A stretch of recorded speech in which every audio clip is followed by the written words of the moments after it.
Hey everyone, tonight we're diving into something a little different, a little more delicious, and definitely more surprising than you might expect medieval Japanese junk food. Yes, you heard that right. Long before convenience stores lined the streets of Tokyo, long before Kit Kats came in matcha flavor, and centuries before anyone had even dreamed of Pokemon-themed snacks, medieval Japan had its own version of grab-and-go treats, street food, and what we'd probably call junk food today.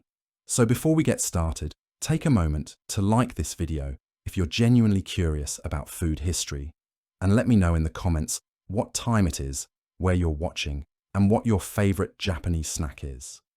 It's always fascinating to see who's joining us from around the world. Now settle in, maybe grab your own snack, and let's journey back to a time when sugar was more precious than gold, and a single candy could change the course of history. Picture this. You're walking through the streets of Kyoto in the year 1200. The air is thick with incense from nearby temples. Merchants are hawking their wares, and somewhere in the distance, you hear the rhythmic sound of rice being pounded into mochi. But what's that sweet aroma drifting through the crowd? It's not coming from a fancy restaurant or a noble's kitchen. It's coming from a small stall where a woman is carefully shaping sticky rice into perfect little spheres, each one destined to become tsubaimochi, one of Japan's earliest documented snacks. This wasn't just food, it was edible art, social currency, and sometimes even religious offering, all rolled into one bite-sized package. Medieval Japanese snack culture didn't emerge in a vacuum. It was born from the sophisticated palate of the Heian court, where aristocrats had turned eating into an elaborate ritual that would make modern food bloggers weep with envy. During the Heian period, which stretched from 794 to 1185, the nobility didn't just eat, they performed eating. Every meal was a carefully choreographed dance of flavors, colors, and social signaling that said as much about your status as your silk robes or your ability to compose poetry on the spot. The aristocrats of this era typically ate 2 meals a day, one around 10 in the morning and another at 4 in the afternoon. But here's where it gets interesting. Between these formal meals, they snacked. And not just on anything. They indulged in elaborate confections, delicate rice cakes, and imported treats that cost more than most people's annual income. These weren't desperate hunger pangs being satisfied with whatever was lying around. This was recreational eating, pleasure for the sake of pleasure, centuries before anyone coined the term comfort food. But the most fascinating part about early Japanese snack culture is how it was shaped by an unlikely source, China. During the height of cultural exchange with the Tang dynasty, Japanese nobles became obsessed with something called the 8 confections, or hashu no karagashi. These weren't simple cookies or crackers.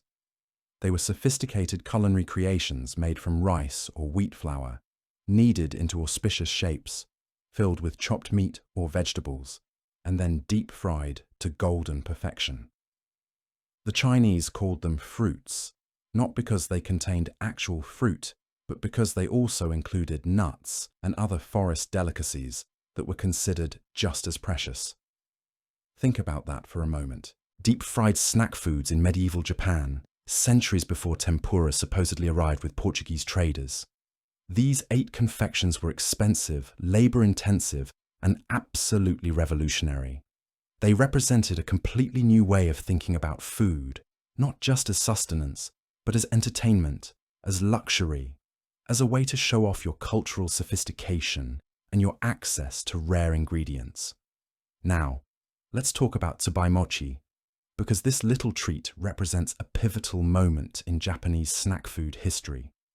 Mentioned in the famous tale of Genji, specifically in the Wakana chapter, tsubaimochi was served to imperial courtiers after a game of kemari, which was basically medieval Japanese soccer, but with more silk and less sweating. The process of making tsubaimochi was almost ceremonial. Sticky rice flour was mixed with amazura, a natural sweetener derived from tree sap, then carefully wrapped in camellia leaves. The result was a delicate, subtly sweet confection that melted on the tongue and left you craving more. But here's what makes tsubai mochi so significant. It represents the moment when Japanese cooks stopped simply copying Chinese recipes and started creating something uniquely their own. They took the concept of the tang confections and adapted it to local tastes, local ingredients, and local aesthetics. The use of amazura instead of imported sugar, the wrapping in camellia leaves instead of more elaborate packaging, the subtle sweetness instead of overwhelming flavor. This was Japan finding its own culinary voice, one delicate bite at a time. The social context of these early snacks is just as fascinating as the food itself. Tsubai mochi wasn't just handed out randomly. It was served after kamari, a game that was itself a social ritual, a way for courtiers to demonstrate their grace, their coordination, and their ability to work together without ever breaking a sweat or wrinkling their elaborate robes. The snack became part of the performance, a reward for participation, a way to extend the social bonding that had begun with the game. And this pattern, this integration of snack foods into social and recreational activities, would become a defining characteristic of Japanese food culture for centuries to come. Food wasn't just fuel, it was connection, celebration, and ceremony, all wrapped up in edible form. As Japanese society evolved, so did its relationship with snack foods. The medieval period saw the development of increasingly sophisticated preservation techniques that created foods serving double duty as both sustenance and treats. Pickled vegetables, or sukemono, emerged as one of the most important categories of medieval Japanese snacks. These weren't just vegetables that had gone bad and been saved with salt. They were carefully crafted flavor bombs that could last for months and provided essential nutrients during the lean winter months. The oldest and most fundamental pickling technique was called shiozuke, or salt pickles. The process was elegantly simple but required precise timing and an almost intuitive understanding of fermentation. Vegetables were packed in salt and left to undergo lactic acid fermentation, which not only preserved them but created complex tangy flavors that made them irresistible as snacks. There was even a speed version called ichiyazuki, overnight pickles, for those times when you needed your snack fix fast. But tsukemono represented something much more significant than just preserved vegetables. They were among the earliest examples of convenience foods, items that could be prepared in advance and consumed whenever hunger struck. They required no cooking, no heating, no elaborate preparation. Just reach into the pickle jar and grab a handful of sour, salty, umami-rich vegetables that would wake up your taste buds and satisfy your craving for something intensely flavorful. The variety of vegetables that could be pickled was staggering. Cabbage, daikon radish, cucumber, eggplant, turnips, and countless others all found their way into the pickle crock. Each vegetable brought its own texture, its own flavor profile, its own season of availability. Eating tsukemono wasn't just snacking, it was a way of experiencing the entire agricultural year in concentrated, intensified form. Meanwhile, another snack was developing that would become one of the most enduring symbols of Japanese food culture: dango. Those perfect little dumplings skewered on bamboo sticks have roots that stretch back to the Jomon period. But they really came into their own during the medieval era. The earliest written record of dango appears in a poem by Sei Shonagon during the Heian period, proving that even refined court ladies appreciated a good dumpling.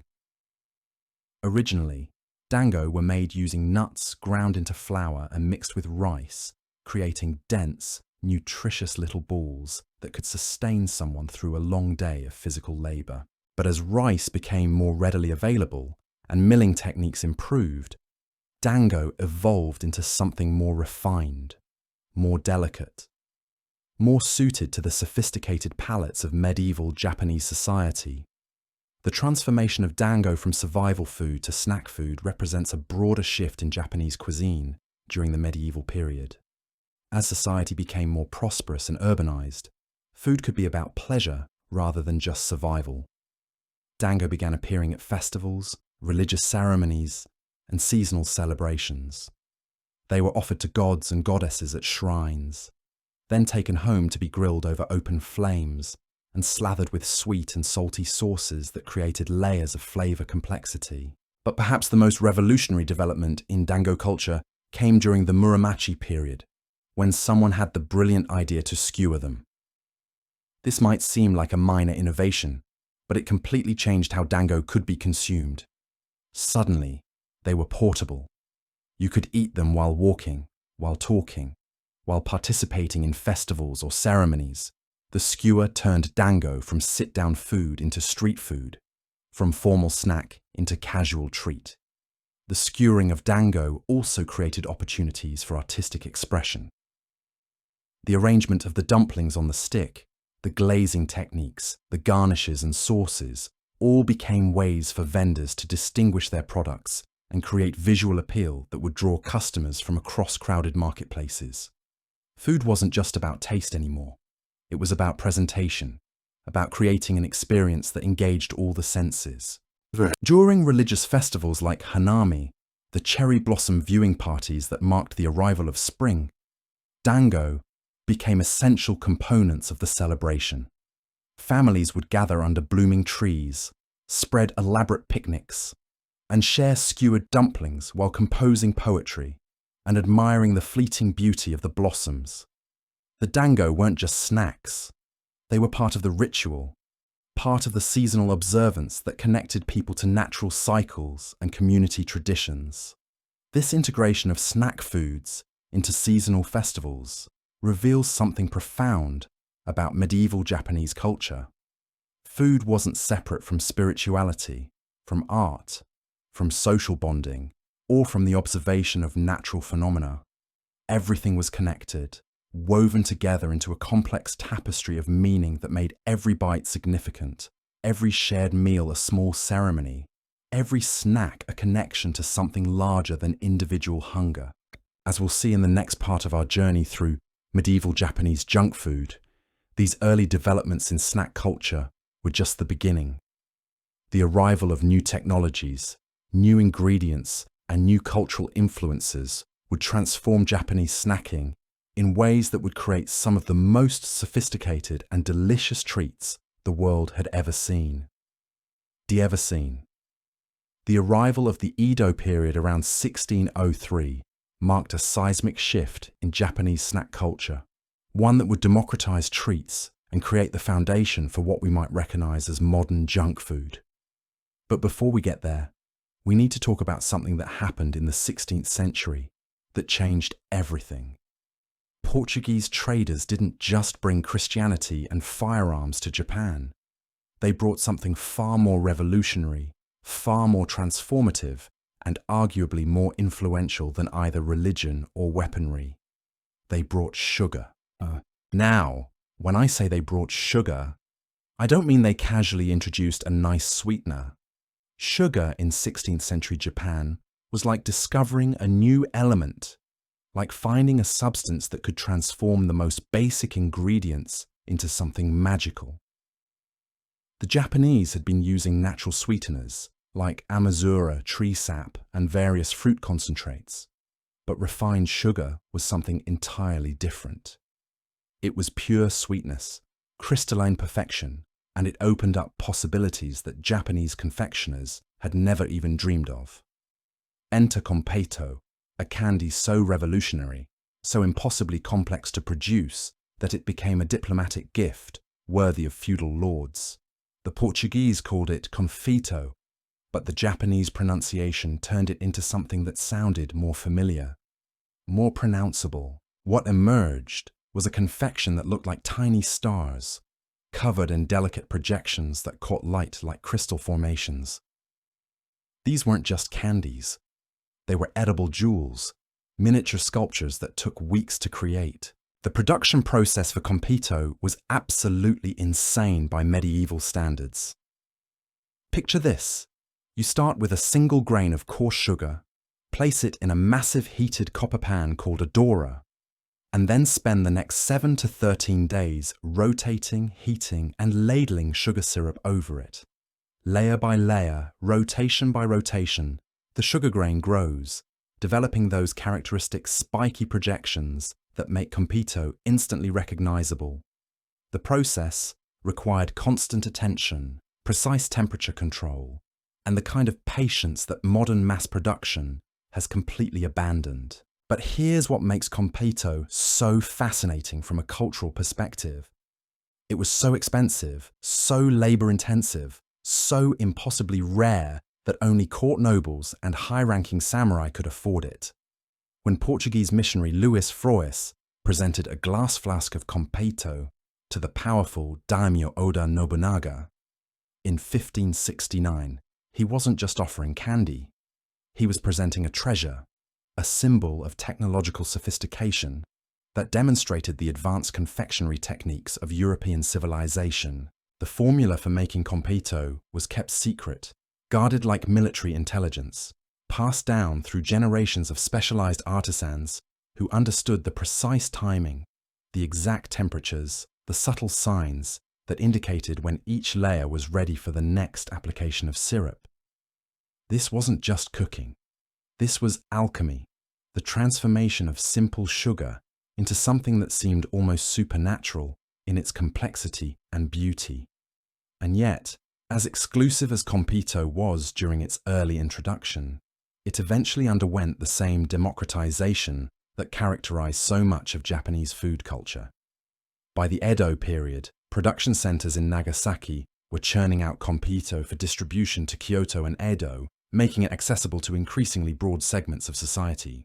The candy that had once been reserved for diplomatic gifts and noble celebrations gradually became something that ordinary people could enjoy, at least on special occasions.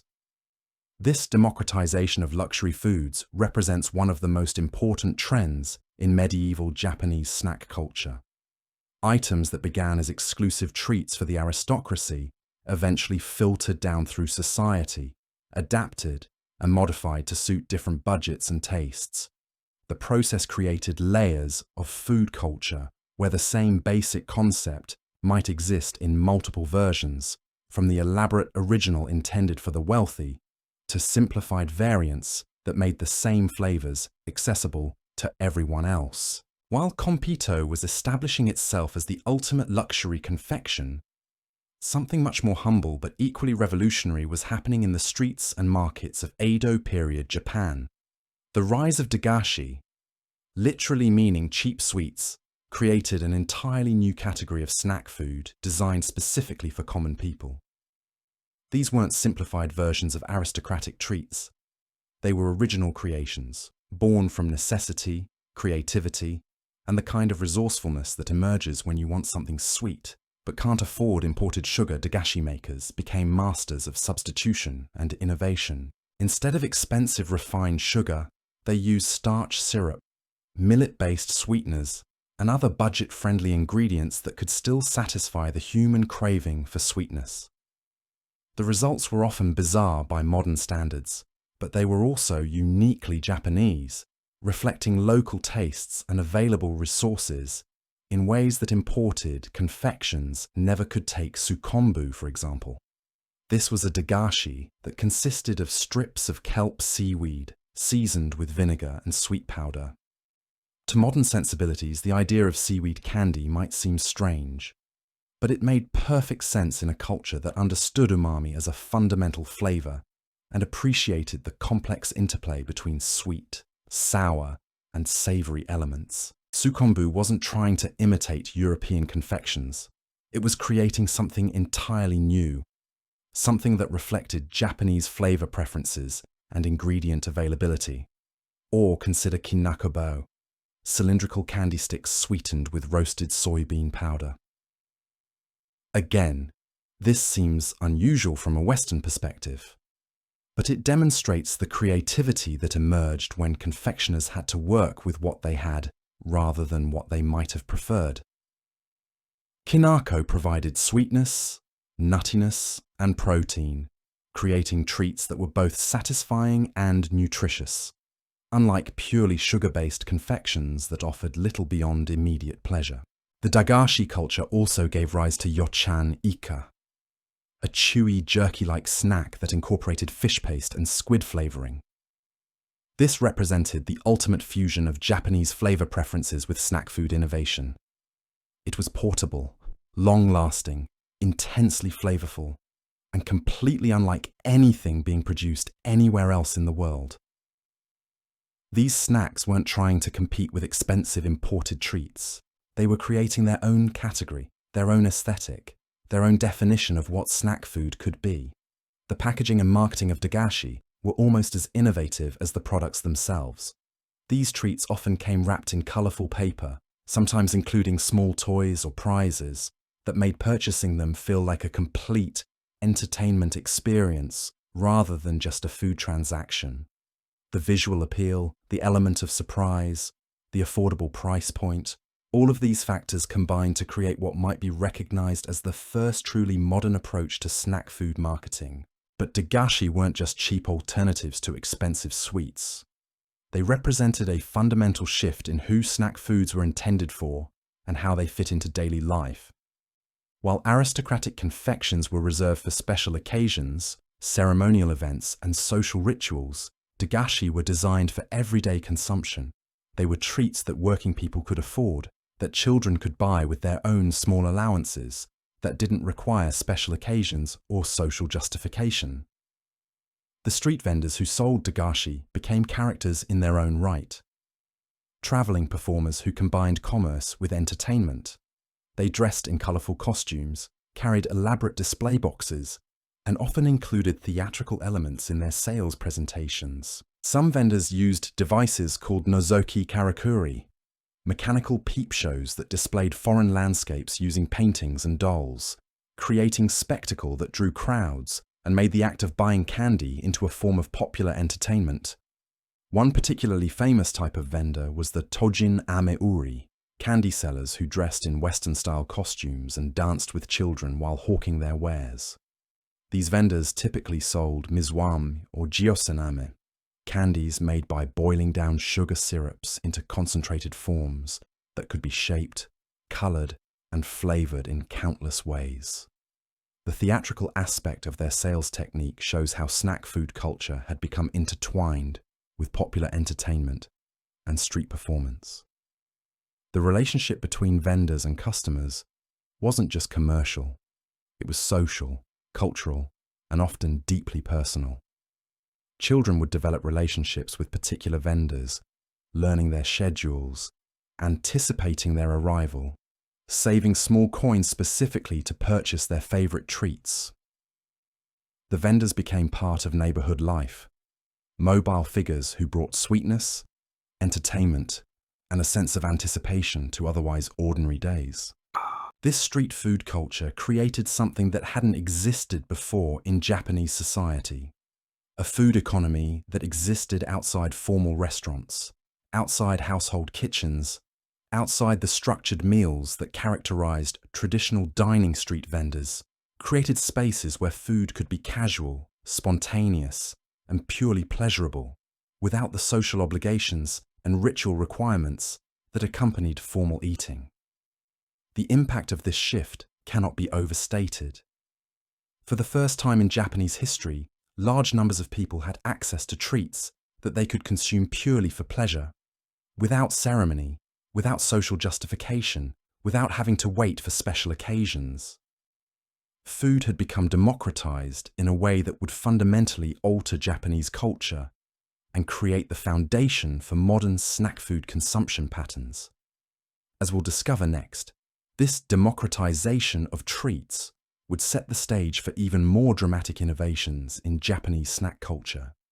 Innovations that would create some of the most sophisticated and delicious convenience foods the world had ever seen, while maintaining the unique aesthetic and flavor principles that made Japanese cuisine unmistakably distinctive. The transformation of Japanese snack culture during the medieval period wasn't just about what people ate. It was about how they ate, when they ate, and why they ate. The rise of mobile food vendors created an entirely new social dynamic around food consumption, one that would have been absolutely scandalous to the rigid court society of earlier centuries. Suddenly, eating wasn't confined to specific times, specific places, or specific social contexts. It became fluid, spontaneous, and delightfully chaotic. These street vendors weren't just selling food, they were selling experiences. Picture walking through the bustling streets of Edo, modern-day Tokyo, in the early 1700s. The air would be thick with the sounds of merchants calling out their wares, the clatter of wooden sandals on stone paths, and the distinctive calls of the amiyuri candy vendors. These weren't quiet, dignified food transactions. They were performances, complete with costumes, props, and theatrical flair that turned every purchase into entertainment. The candy vendors carried everything they needed in elaborate portable displays that were works of art in themselves. Wooden boxes painted in bright colors, compartmentalized containers that kept different types of sweets separated and visible, and those incredible nozoki karakuri devices that functioned like primitive television sets. Children would gather around these mechanical peep shows, peering through small windows to see painted scenes of foreign lands, exotic animals, and fantastical stories that transported them far beyond the narrow streets of their neighborhoods. But the real magic happened when the vendor began to work. Mizwami, that concentrated sugar syrup that formed the base of so many dagashi treats, could be shaped, stretched, and molded while still warm. Skilled vendors would demonstrate their artistry right there on the street, pulling the amber-colored syrup into impossible shapes, twisting it into animals, flowers, or abstract sculptures that were almost too beautiful to eat almost. The children watching these demonstrations weren't just potential customers. They were audiences, participants in a form of street theatre that combined commerce, artistry, and community bonding in ways that formal entertainment venues never could. The vendor knew their names, remembered their preferences, and often extended credit to children who promised to bring payment the next day. These weren't anonymous transactions. They were relationships built around shared appreciation for sweetness, creativity, and the simple pleasure of watching something beautiful emerge from basic ingredients. The seasonal nature of these street food operations added another layer of complexity and anticipation to snack culture.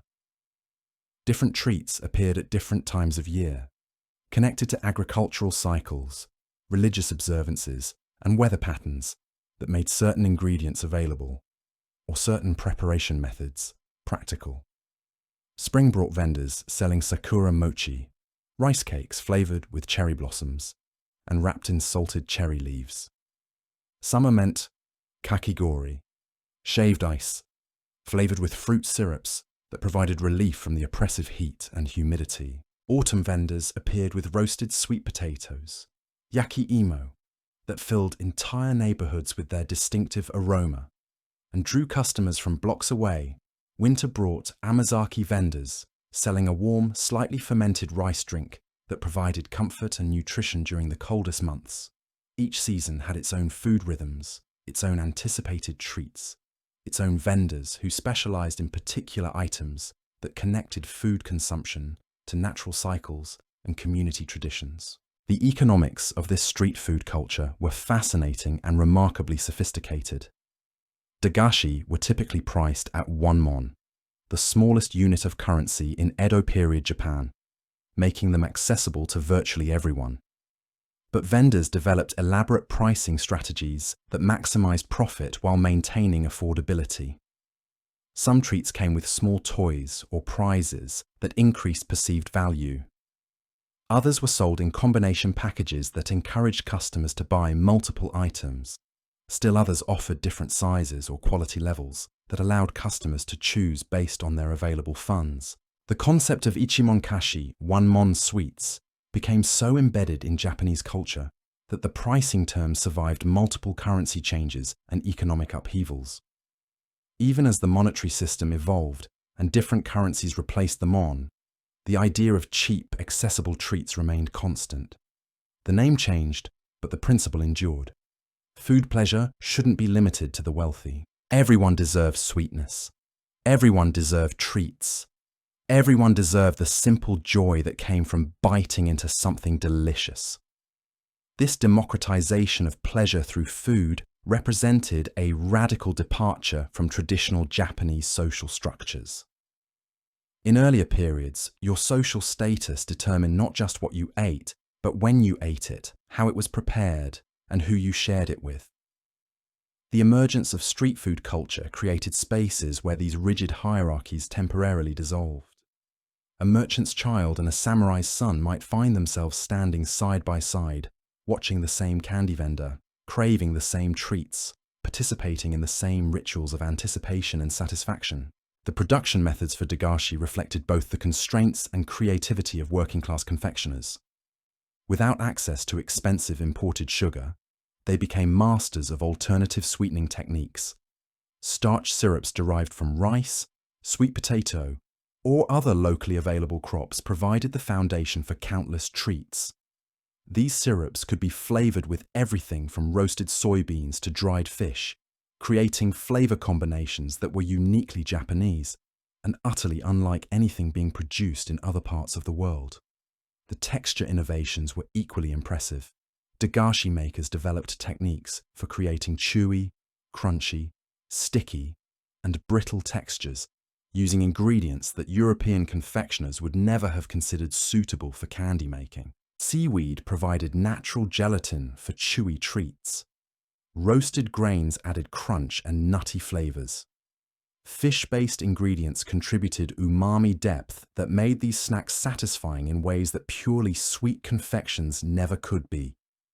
Some dagashi pushed the boundaries of what could even be considered candy. Strips of dried squid, seasoned with sweet powder, challenged conventional definitions of dessert versus snack food. Flavored rice crackers bridged the gap between meal and treat. Pickled fruits preserved in sweet syrups created intense flavor experiences that combined multiple taste sensations in single bites. These weren't accidents or compromises. They were deliberate innovations that expanded the entire concept of what snack food could be. The packaging innovations were equally revolutionary. Dagashi came wrapped in papers printed with colorful designs, popular characters, or educational information that made the packaging almost as valuable as the contents. Some treats included small toys, games, or puzzles that provided entertainment beyond the eating experience. Others featured collectible elements that encouraged repeat purchases and created communities of children who traded, compared, and discussed their latest acquisitions. The social impact of dagashi culture extended far beyond simple commerce. These treats created shared experiences that crossed class boundaries and connected children from different backgrounds through common pleasures. The vocabulary of dagashi, the knowledge of which vendors sold the best treats, the techniques for making small allowances stretched to cover maximum sweetness. All of these became part of childhood culture in ways that more expensive or exclusive treats never could.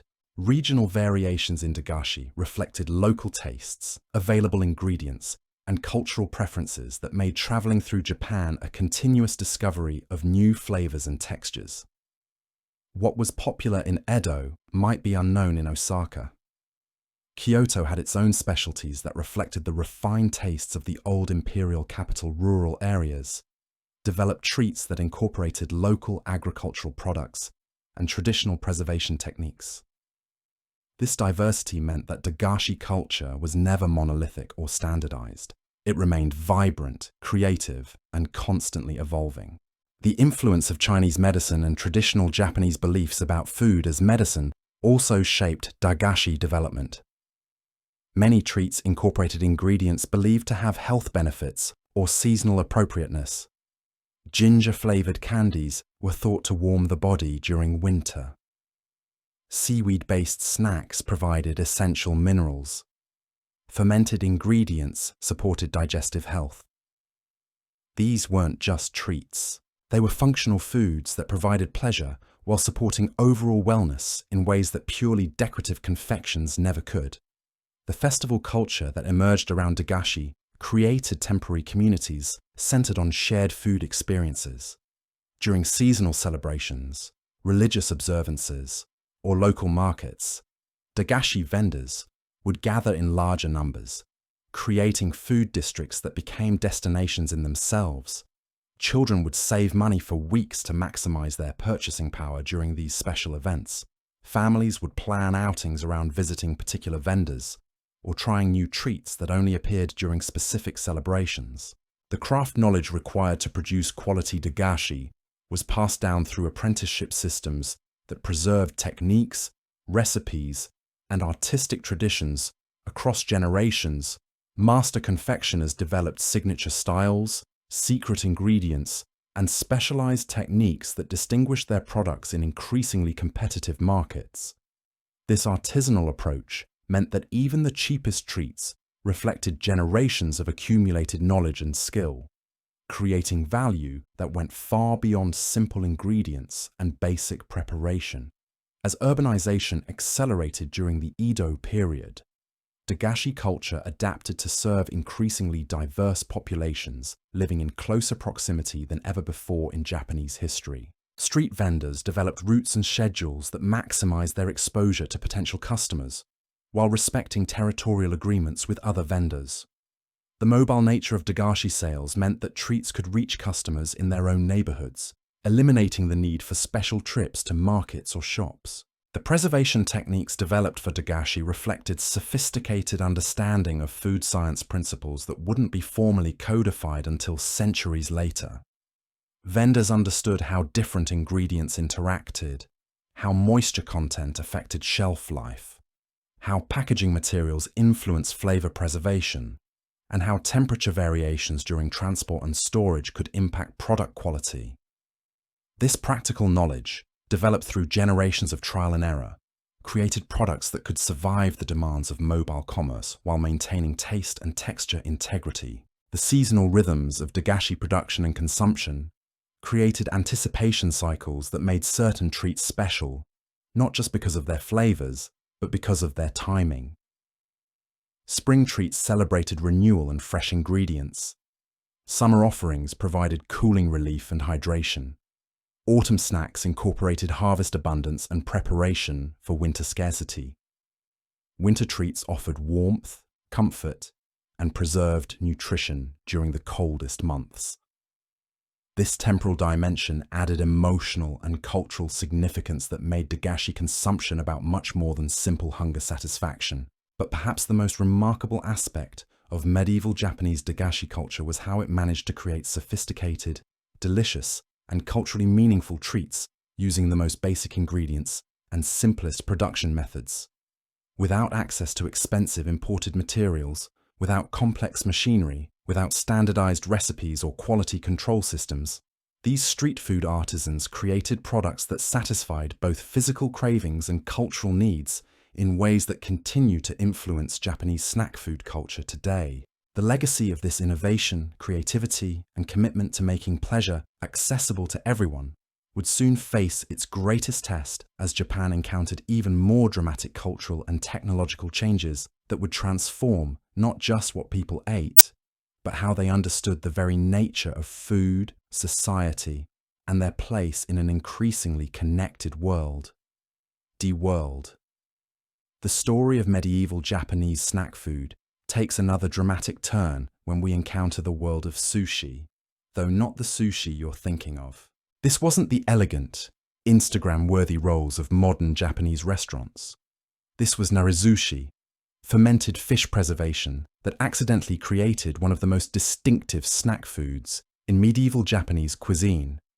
And yes, it started as a complete accident, the kind of happy mistake that changes food history forever. Picture this scenario. You're a fisherman in 8th century Japan, and you've just hauled in more fish than your family can possibly eat before it spoils. Refrigeration won't be invented for another 1,000 years. Salt is expensive, and letting perfectly good protein rot feels like culinary sacrilege. So you do what your ancestors have done for generations. You pack that fish in cooked rice, press it down with heavy stones, and let natural fermentation work its magic over several months. What emerged from this preservation process was something extraordinary. The rice had transformed into a tangy, alcoholic paste that was discarded after serving its preservation purpose. But the fish that had become something entirely new, intensely flavored, perfectly preserved, and absolutely delicious in ways that fresh fish never could be. This fermented fish became one of the most prized snack foods among the working classes, portable protein that could sustain laborers through long days of physical work. The fermentation process itself was a masterclass in food science that medieval Japanese cooks understood intuitively without any formal training in microbiology. Lactic acid fermentation created an environment hostile to harmful bacteria while developing complex flavor compounds that made the preserved fish irresistible.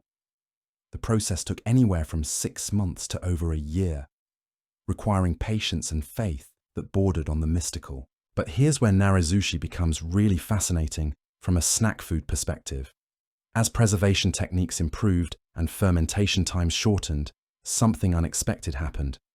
People began eating the rice along with the fish. What had been discarded waste became an integral part of the eating experience. The fermented rice provided a tangy, slightly alcoholic counterpoint to the intense fish flavors, creating a complete snack that satisfied multiple taste sensations simultaneously. By the 15th century, technological advances had reduced fermentation time to just 1 or 2 weeks, making sushi more accessible and creating opportunities for vendors to sell it as street food. This faster version became popular both as a main meal and as a substantial snack, combining fish with rice in portable packages that could be consumed anywhere without utensils or elaborate preparation. The social implications of sushi as snack food were profound. This wasn't aristocratic cuisine requiring ceremonial presentation or formal dining settings. This was working-class food that happened to be absolutely delicious, nutritionally complete, and perfectly suited to the mobile lifestyle of urban laborers. Sushi vendors appeared at construction sites, markets, and festivals, selling portions that provided sustained energy for physical work while satisfying sophisticated palates. The regional variations in sushi preparation reflected local fish availability and cultural preferences that created distinctive styles across different parts of Japan. Coastal areas developed techniques optimized for ocean fish, while river regions perfected methods for freshwater varieties. Mountain communities created versions using preserved fish transported from distant waters, adapting fermentation techniques to work with ingredients that had already undergone partial preservation during transport.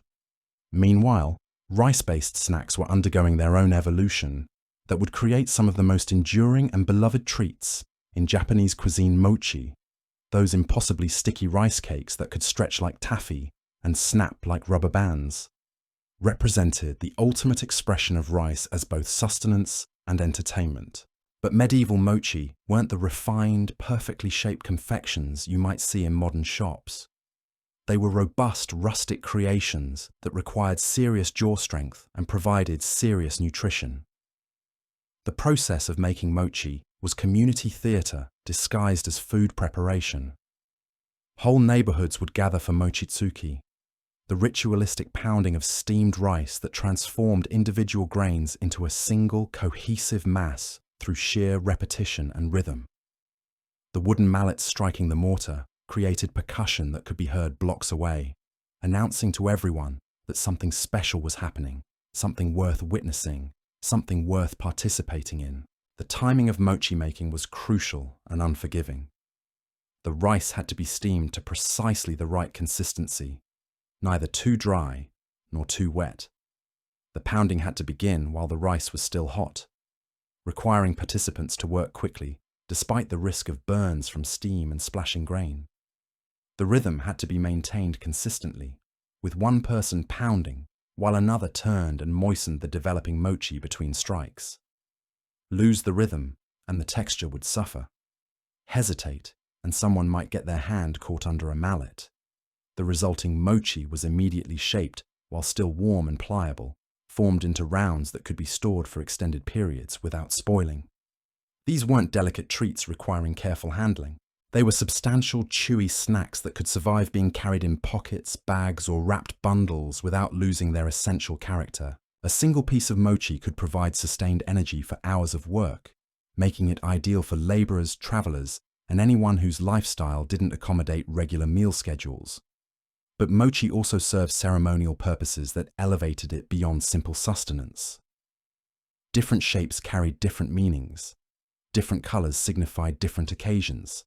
Different fillings created different spiritual associations. Hagatama no mochi, those diamond-shaped rice cakes colored pink with red bean paste and containing Japanese black salsify root, were specifically prepared for New Year celebrations.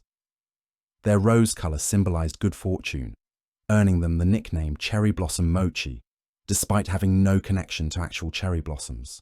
The seasonal significance of mochi consumption created anticipation cycles that made certain varieties special, not just because of their flavors, but because of their timing. Botamochi appeared in spring, named after peonies, and covered in sweet red bean paste that echoed the colors of early flowers. Ohagi emerged in autumn, identical in preparation, but renamed to reflect seasonal associations with bush clover that bloomed as temperatures cooled. The same food, prepared identically, became different experiences through cultural context and seasonal awareness. During the Sengoku period, when warfare consumed much of Japan's attention and resources, mochi evolved into military rations that could sustain samurai through extended campaigns. Large rice balls wrapped in bamboo skin provided portable nutrition that wouldn't spoil during long marches or siege conditions. These weren't ceremonial foods or pleasure snacks. They were tactical advantages, portable energy sources that could mean the difference between victory and defeat when supply lines were uncertain. The practical applications of mochi for military purposes demonstrated remarkable understanding of nutritional needs and food preservation principles. The dense caloric content provided sustained energy release over hours, rather than the quick sugar spike and crash associated with sweeter snacks. The sticky texture meant that even small portions felt satisfying and substantial. The bland flavor made it unlikely to cause digestive upset during stressful conditions. Every aspect was optimized for functionality rather than pleasure, but even military mochi retained elements of craftsmanship and care that distinguished Japanese food culture from purely utilitarian approaches to nutrition. The bamboo wrapping wasn't just practical preservation, it was beautiful, creating neat packages that reflected aesthetic sensibilities even in warfare contexts.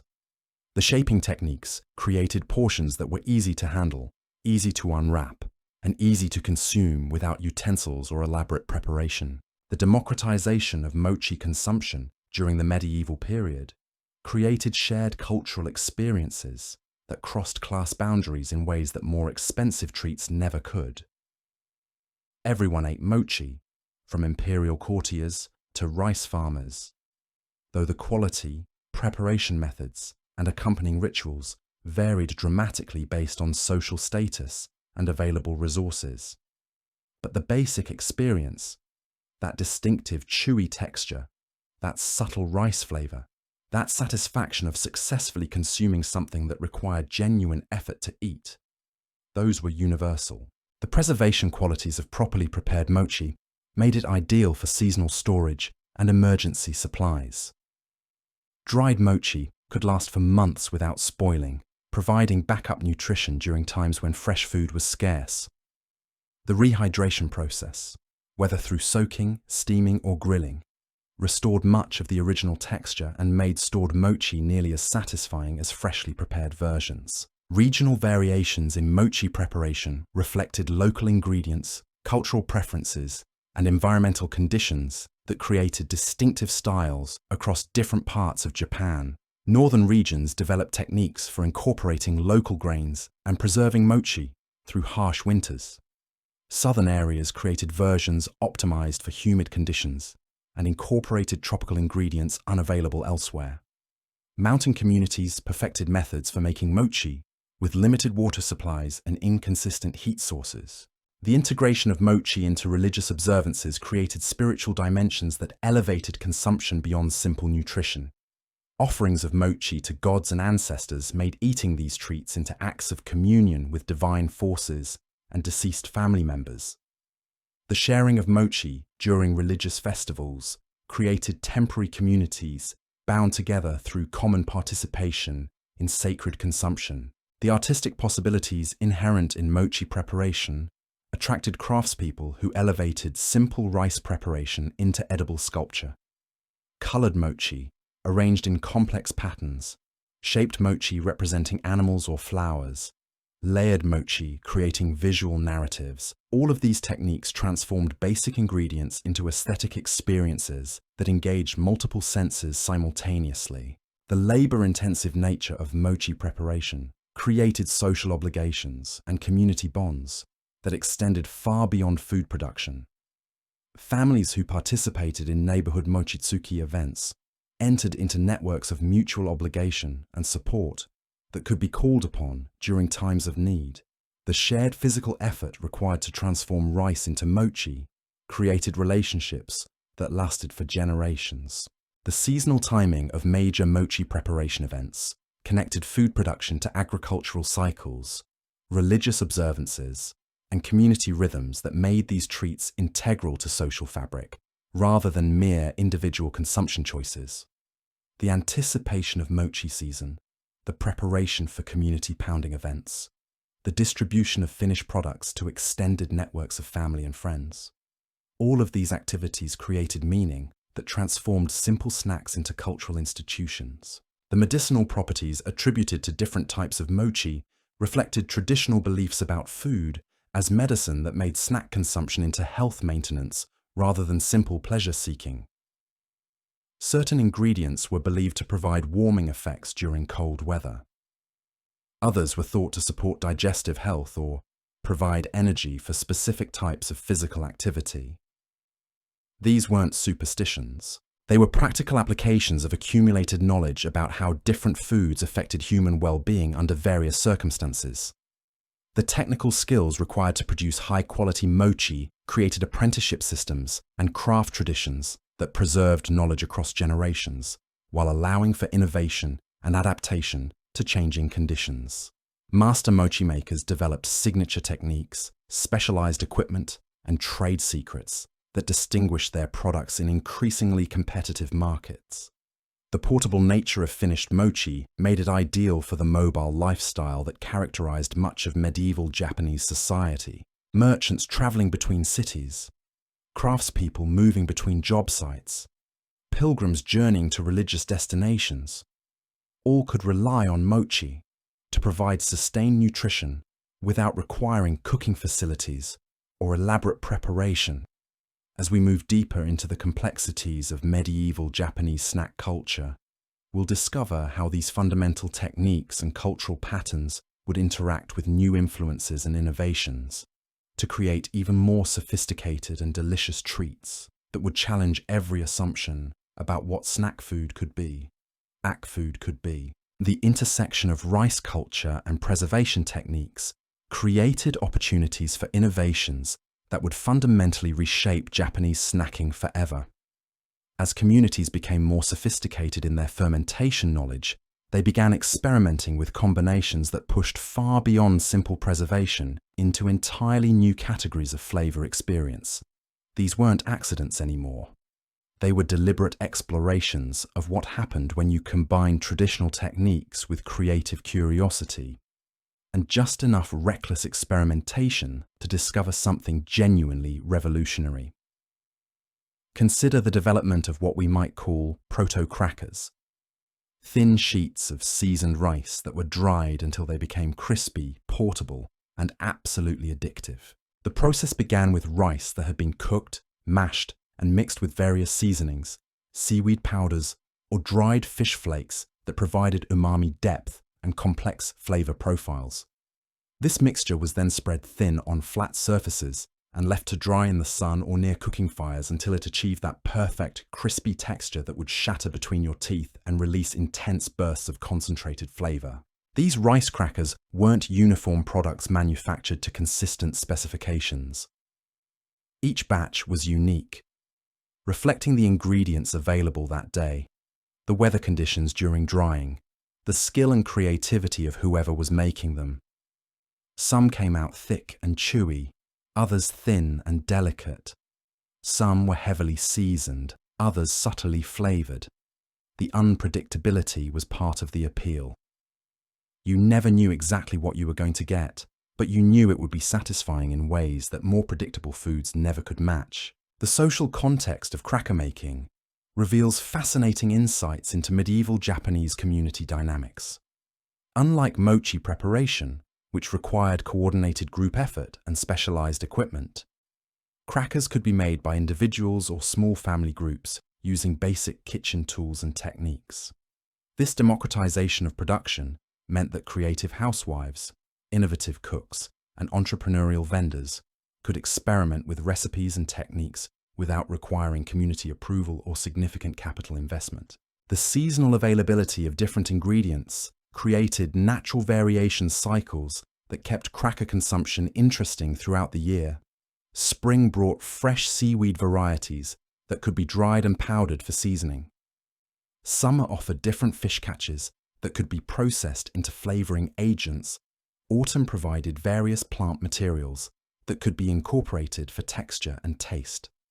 Winter forced creativity with preserved ingredients that had been stored from earlier seasons. The portability of finished crackers made them ideal for the increasingly mobile lifestyle that characterized urban medieval Japan. Unlike fresh foods that spoiled quickly or elaborate confections that required careful handling, crackers could be wrapped in paper, stuffed into pockets, carried in bundles, or stored in containers without losing their essential character.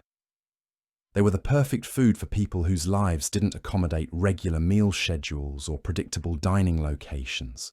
But perhaps the most remarkable aspect of these early rice crackers was how they managed to create intense flavor experiences using the most basic ingredients and simplest preparation methods. The concentration effect of drying meant that even subtle seasonings became pronounced and memorable.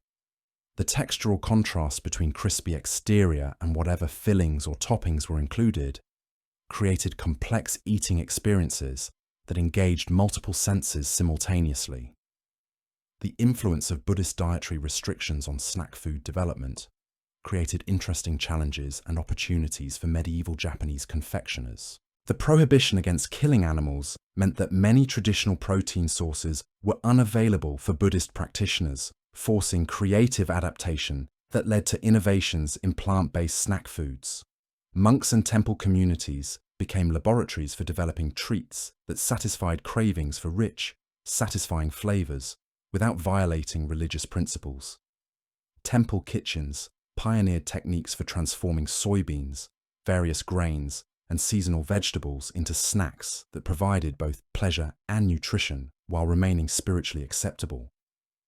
The fermentation knowledge that monasteries accumulated through brewing and preservation activities was applied to snack food creation in ways that produced uniquely complex flavor profiles. These weren't compromise foods or sad substitutes for more indulgent treats.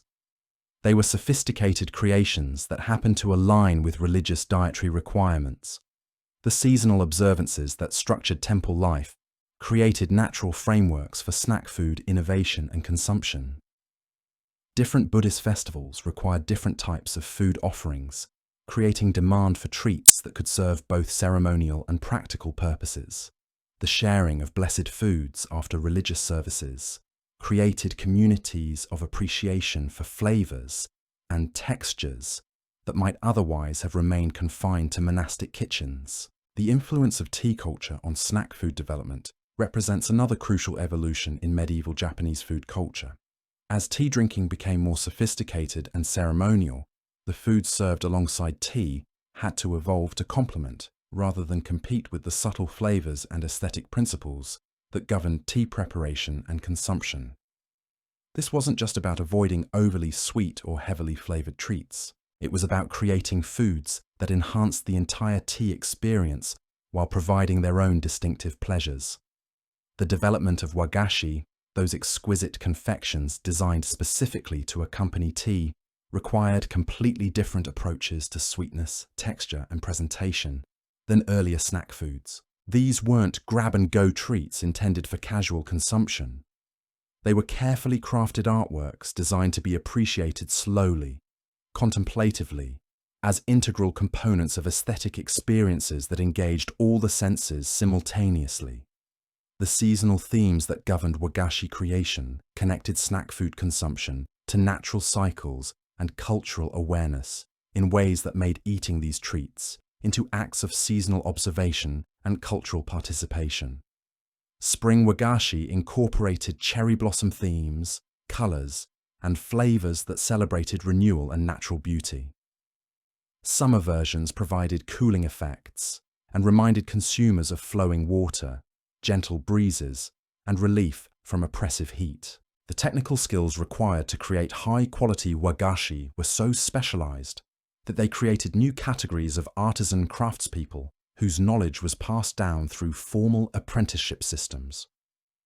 These weren't casual home cooks experimenting with leftover ingredients. They were dedicated professionals whose entire careers focused on perfecting techniques for creating edible beauty that could enhance tea ceremonies and seasonal celebrations. The integration of Chinese medicinal principles into Japanese snack food development created treats that served dual purposes as both pleasure foods and health maintenance systems. Different ingredients were believed to provide warming or cooling effects, support specific organ systems, or provide energy appropriate for different seasons and activities. This wasn't superstition masquerading as nutrition. It was practical application of accumulated knowledge about how different foods affected human well-being under various circumstances. The concept of food as medicine influenced everything from ingredient selection to preparation methods to consumption timing. Certain snacks were considered appropriate for morning consumption, others for afternoon energy maintenance, still others for evening relaxation and digestive support. The seasonal timing of different treats was connected not just to ingredient availability, but to beliefs about what types of foods were most beneficial during different times of year. The preservation techniques developed for medicinal snacks often created unexpectedly delicious flavor combinations that succeeded as treats regardless of their intended health benefits. Dried fruits processed with herbs, nuts combined with fermented seasonings, grains mixed with mineral-rich seaweed. All of these combinations created complex tastes that satisfied sophisticated palates while providing genuine nutritional benefits. The urban development that accelerated during the later medieval period created new demands for portable, convenient foods that could satisfy the nutritional needs of people whose lifestyles didn't accommodate traditional meal patterns. Construction workers, merchants, artisans, and various service providers needed foods that could provide sustained energy without requiring cooking facilities or elaborate preparation. This demand drove innovations in snack food preservation, packaging, and nutritional density that would influence Japanese food culture for centuries.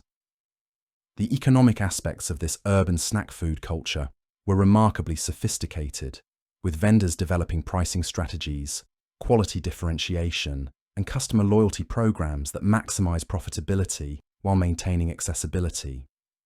Some treats were positioned as luxury items with premium ingredients and elaborate presentation. Others were designed for mass-market consumption with streamlined production methods and competitive pricing.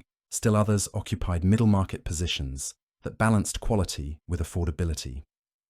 The seasonal rhythms of urban snack consumption created predictable demand cycles that vendors could anticipate and prepare for spring, brought customers craving fresh flavors and light textures after winter's heavy preserved foods. Summer created demand for cooling treats and hydrating snacks. Autumn generated interest in warming foods and hearty flavors that prepared bodies for winter's challenges. Winter brought customers seeking comfort foods and preserved nutrition that could sustain them through cold months. The competition between vendors drove continuous innovation in flavors, textures, presentation methods, and customer service approaches that prevented the snack food market from becoming stagnant or predictable.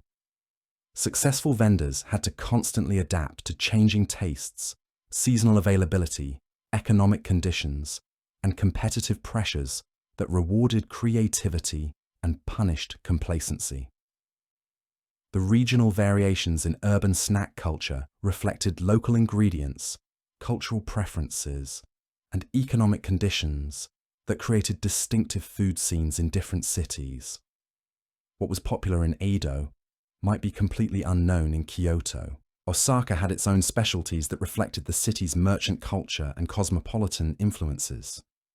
Rural areas developed their own versions of urban treats adapted to local resources and traditional preservation techniques. The cultural exchange between urban and rural snack food traditions created hybrid innovations that combined sophisticated urban techniques with traditional rural ingredients and preparation methods. City vendors would adapt countryside treats for urban consumption, while rural producers would modify urban innovations to work with local resources and traditional equipment. The apprenticeship systems that preserved traditional knowledge while allowing for innovation created pathways for talented individuals to master existing techniques before developing their own contributions to snack food culture. Master craftspeople took pride in training successors who could maintain quality standards while bringing fresh perspectives and creative energy to traditional practices. The seasonal festivals that punctuated urban life created temporary communities centered around shared food experiences that crossed normal social boundaries. During these celebrations, people from different classes, neighborhoods, and occupations would gather around the same food vendors, sharing appreciation for treats that created common ground despite other differences. The preservation of traditional recipes alongside constant innovation created layers of snack food culture, where ancient techniques coexisted with cutting-edge creativity. Vendors might offer both traditional treats, prepared according to centuries-old methods, and experimental new creations that pushed the boundaries of what snack food could become. As medieval Japanese society continued to evolve and encounter new influences from both within and beyond its borders, the snack food culture that had developed through centuries of innovation, adaptation, and creative experimentation would face its greatest challenges and opportunities, yet setting the stage for transformations that would create some of the most sophisticated and delicious convenience foods the world had ever seen. The story of medieval Japanese street food reaches its most dramatic climax with the emergence of elaborate festival food cultures that transformed entire neighborhoods into temporary culinary wonderlands. These weren't casual market days or simple vendor gatherings. These were full-scale gastronomic theater productions that lasted for days, sometimes weeks, and drew people from hundreds of miles away to experience flavors and spectacles that existed nowhere else on Earth. During major festivals like the Gion Matsuri in Kyoto or the Kanda Matsuri in Edo, the normal rules of society were temporarily suspended, creating spaces where food experimentation reached levels of creativity and extravagance that would have been impossible under ordinary circumstances. Vendors who spent months preparing for these events would unveil treats that pushed every boundary of technique, flavor, and presentation. These weren't just snacks, they were culinary manifestos, statements of artistic ambition wrapped in edible form. The festival food hierarchy was fascinating and complex. At the bottom level, you had the standard dagashi vendors selling their usual array of cheap sweets to children and working-class families. But as you moved up the social ladder, the offerings became increasingly elaborate and expensive. Mid-tier vendors offered seasonal specialties that incorporated rare ingredients, complex preparation methods, and artistic presentation techniques that elevated simple treats into genuine culinary experiences. At the top of the festival food pyramid were the master confectioners who created limited edition treats that existed only during these special celebrations. These weren't mass-produced items intended for broad consumption. They were edible artworks, often taking days or even weeks to prepare, using ingredients that had to be sourced from specific regions at precise times of year. A single piece might cost more than most people spent on food in an entire month. But for those who could afford it, These treats represented the absolute pinnacle of Japanese confectionery artistry. The competitive atmosphere during festivals drove innovations that would have been unthinkable during ordinary market days. Vendors would guard their special recipes like military secrets, sometimes requiring apprentices to swear oaths of secrecy before learning the techniques for creating signature items. The pressure to create something new, something memorable, something that would generate word-of-mouth buzz throughout the festival crowds, pushed confectioners to experiment with flavor combinations, texture innovations, and presentation methods that redefined what snack food could become. One of the most remarkable aspects of festival food culture was how it created temporary communities centered around shared culinary adventures. Strangers would bond over their mutual appreciation for particularly innovative treats. Families would plan their entire festival experience around visiting specific vendors whose offerings had become legendary. Children would save money for months to afford special festival treats that weren't available at any other time of year. The sensory overload of these festival food environments was absolutely overwhelming in the best possible way. The air would be thick with competing aromas from dozens of different cooking methods, smoking techniques, and aromatic ingredients. The visual spectacle of colourful displays, elaborate vendor costumes, and artistic food presentations created a carnival atmosphere that made every purchase feel like participation in something magical. The seasonal timing of different festivals created natural variation cycles that kept the festival food scene fresh and unpredictable throughout the year. Spring festivals featured treats that incorporated cherry blossoms, fresh mountain vegetables, and ingredients that celebrated renewal and natural awakening. Summer events offered cooling foods, refreshing beverages, and light textures that provided relief from oppressive heat and humidity. Autumn celebrations showcased harvest abundance, warming spices, and hearty flavors that prepared people for winter's approach. The preservation challenges posed by festival environments drove innovations in packaging, storage, and preparation techniques that influenced snack food development far beyond these special events. Vendors had to create treats that could maintain quality and safety standards despite being prepared in temporary facilities, stored in less than ideal conditions, and consumed by crowds of people who might not have access to proper washing facilities. The economic impact of festival food culture was staggering and far-reaching.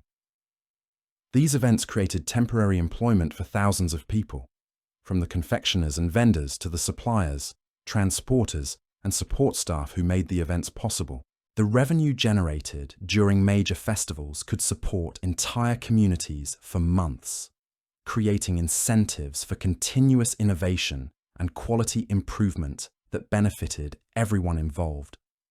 The cultural exchange that occurred during festivals brought together food traditions from across Japan and beyond, creating opportunities for culinary cross-pollination that enriched snack food culture in ways that would have been impossible through normal commercial channels. Vendors from different regions would encounter techniques, ingredients, and flavor combinations that they could adapt and incorporate into their own offerings, creating hybrid innovations that combined the best elements from multiple traditions. The documentation of festival foods in literature, art, and historical records provides some of our richest sources of information about medieval Japanese snack culture.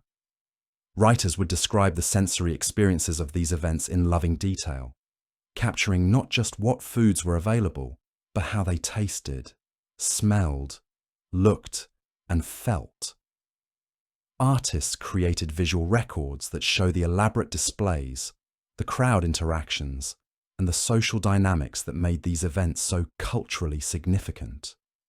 The religious dimensions of festival food consumption added spiritual significance to what might otherwise have been purely secular commercial transactions. Many festivals were connected to shrine celebrations, seasonal observances, or ancestor veneration practices that made eating special treats into acts of communion with divine forces and cultural traditions. The sharing of blessed foods, the offering of treats to deities, and the communal consumption of seasonal specialties created connections between individual pleasure and community spirituality. The technological innovations driven by festival food requirements had lasting impacts on Japanese snack food production methods. The need to prepare large quantities of food quickly and efficiently led to improvements in cooking equipment, storage systems, and preparation techniques that would be adopted by everyday vendors and home cooks. The quality standards demanded by festival crowds drove innovations in ingredient sourcing, quality control, and consistency maintenance that raised the overall standard of snack food production. The artistic traditions that developed around festival food presentation created aesthetic principles that influenced Japanese food culture for centuries. The emphasis on visual beauty, seasonal appropriateness, and symbolic meaning that characterize festival treats became standard expectations for all types of special occasion foods.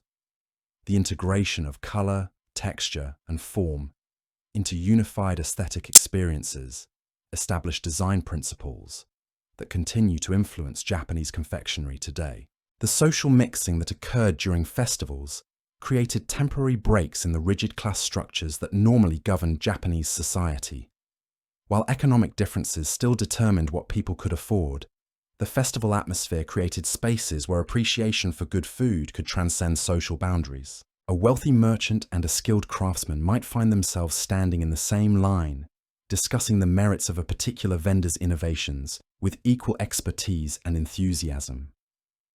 The competitive pressures of festival environments drove continuous innovation that prevented snack food culture from becoming stagnant or predictable.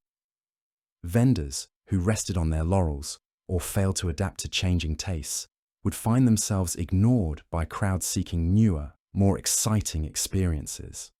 This constant pressure to innovate created a dynamic, ever-evolving food scene that rewarded creativity and punished complacency. The memory-making aspects of festival food experiences created emotional connections between specific treats and important life moments that made these snacks into repositories of personal and cultural memory. People would associate particular flavors with childhood adventures, romantic encounters, family celebrations, or spiritual experiences that gave simple snacks profound personal significance. These emotional connections created customer loyalty that extended far beyond mere taste preferences. The seasonal rhythms of festival food culture created anticipation cycles that made certain treats special, not just because of their flavors, but because of their timing and context. The knowledge that a particular confection would only be available during specific festivals, prepared by specific vendors, using ingredients that were only available at certain times of year, created urgency and excitement that made every purchase feel like a special occasion. The apprenticeship systems that preserved festival food traditions while allowing for innovation created pathways for talented individuals to master existing techniques before developing their own contributions to the culture. Young confectioners would spend years learning the basics of their craft during ordinary market days, building toward the moment when they would be ready to create their own festival specialties and compete in the most demanding and rewarding arena of medieval Japanese snack food culture. The regional pride that developed around distinctive festival foods created identities and reputations that extended far beyond the events themselves. Cities became known for particular types of treats, specific preparation methods, or unique flavor combinations that became sources of civic pride and tourist attraction. These regional specialties created diversity within Japanese snack culture, while maintaining common threads that unified the overall tradition. The documentation and preservation of festival food traditions through written records, artistic representations, and oral histories created cultural archives that allow us to understand not just what people ate, but how they felt about eating it. These sources reveal the joy, excitement, anticipation, and satisfaction that made festival foods into cultural institutions rather than mere commercial transactions. The integration of performance elements into festival food vending created entertainment experiences that went far beyond simple commerce. Vendors would incorporate music, storytelling, demonstrations, and theatrical elements that made purchasing treats into complete sensory experiences. The boundary between food vendor and street performer became increasingly blurred, creating hybrid entertainers who satisfied both hunger and the human need for spectacle and social connection. As we continue to explore the remarkable world of medieval Japanese snack culture, we'll discover how these festival innovations and the creative energy they generated would interact with new influences and changing social conditions to create even more sophisticated and delicious treats that would challenge every assumption about what portable, convenient food could become when imagination, skill, and cultural pride combined to transform simple ingredients into edible magic. The winter months brought their own unique challenges and opportunities to medieval Japanese snack culture, creating seasonal specialties that provided both physical warmth and psychological comfort during the harshest months of the year. These weren't just adaptations of existing treats modified for cold weather. They were entirely new categories of snacks designed specifically to address the nutritional, emotional, and practical needs of people struggling through months of freezing temperatures, limited daylight, and restricted ingredient availability. The development of warming snacks during this period demonstrates remarkable understanding of how different ingredients and preparation methods could generate internal heat and provide sustained energy release over extended periods. Vendors began incorporating ginger, various peppers, fermented ingredients, and warming spices that created internal heat sensations, while delivering complex flavors that distracted from winter's monotony and discomfort. Roasted sweet potatoes, yaki-imo, became perhaps the most iconic winter street food, with vendors developing elaborate mobile roasting systems that could maintain perfect cooking temperatures while creating aromatic clouds that could be detected from blocks away. The sweet, steamy flesh of perfectly roasted sweet potatoes provided immediate warmth, sustained nutrition, and psychological comfort that made them essential elements of winter survival for urban populations. The portable nature of these roasted treats made them ideal for workers who spent long hours outdoors in construction, transportation, or other physically demanding jobs that couldn't be suspended during cold weather. The natural sugars in sweet potatoes provided quick energy, while the complex carbohydrates offered sustained fuel that could maintain body temperature and energy levels throughout demanding workdays. The social aspects of winter snack consumption created temporary communities around shared appreciation for warmth, comfort, and survival. People would gather around roasting fires, sharing the experience of warming their hands while waiting for their treats to cook, creating brief moments of human connection during a season that otherwise encouraged isolation and indoor confinement. The ingenuity of winter snack preparation reached extraordinary heights with the development of amazaki, a warm, slightly fermented rice drink that served multiple functions as beverage, snack, and medicine all rolled into one steaming cup. The preparation process required careful temperature control and timing that turned simple rice into a complex, naturally sweet liquid that provided immediate warmth and sustained nutrition during the coldest months. Amazaki vendors became familiar figures on winter streets, carrying elaborate portable heating systems that kept their product at perfect serving temperature, while creating aromatic steam clouds that announced their presence from considerable distances. The fermentation process that created amazaki's distinctive sweetness also produced beneficial bacteria that supported digestive health during a season when fresh foods were scarce and preserved items dominated most diets. The cultural significance of amazaki extended far beyond simple nutrition or warmth provision. This fermented rice drink was considered spiritually purifying, making it appropriate for consumption during religious observances and seasonal purification rituals that marked important calendar transitions. Shrines and temples often served amazaki to visitors during winter festivals, creating connections between physical warmth and spiritual comfort that elevated simple snack consumption into acts of community participation and cultural continuity. The regional variations in amazaki preparation reflected local rice varieties, fermentation techniques, and flavor preferences that created distinctive styles across different parts of Japan. Some regions produced versions with subtle alcoholic content that provided additional warming effects. Others developed techniques for incorporating seasonal ingredients like chestnuts, persimmons, or various root vegetables that added complexity and nutritional density to the basic fermented rice foundation. The economic aspects of winter snack culture were fascinating and complex, with seasonal demand patterns creating opportunities for vendors who could successfully navigate the challenges of cold weather commerce. The reduced competition during winter months meant that successful vendors could command premium prices for treats that provided genuine comfort and nutrition when alternatives were limited. However, winter vending also presented significant challenges in terms of ingredient sourcing, storage, and preparation that required innovative solutions and considerable investment in specialized equipment. Vendors had to develop techniques for maintaining product quality in freezing temperatures, while ensuring that their portable cooking systems could operate safely and efficiently in harsh weather conditions. The preservation techniques developed for winter snacks created innovations that would influence Japanese food culture far beyond seasonal applications. The need to create shelf-stable treats that could withstand temperature fluctuations and extended storage periods drove advances in dehydration, fermentation, and packaging methods that improved food safety and extended product life throughout the year.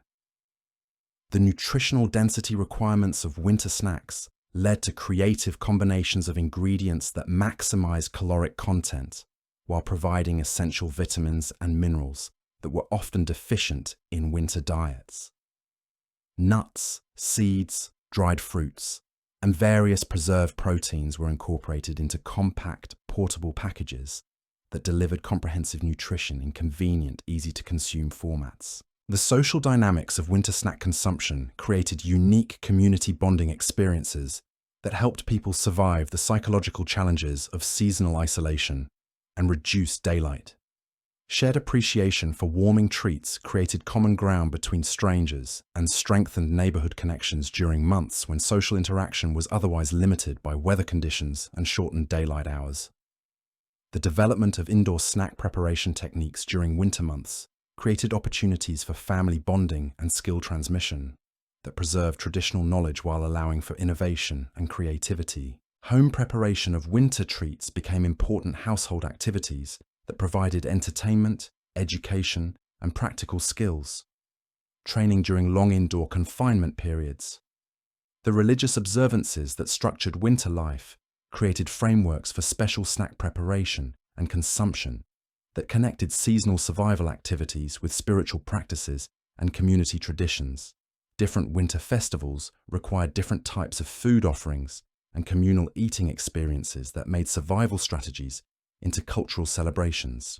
The medicinal properties attributed to various winter snacks reflected sophisticated understanding of how different ingredients could support immune system function, provide warming effects, and maintain energy levels during challenging environmental conditions. These weren't superstitions, but practical applications of accumulated knowledge about nutritional needs and therapeutic food applications.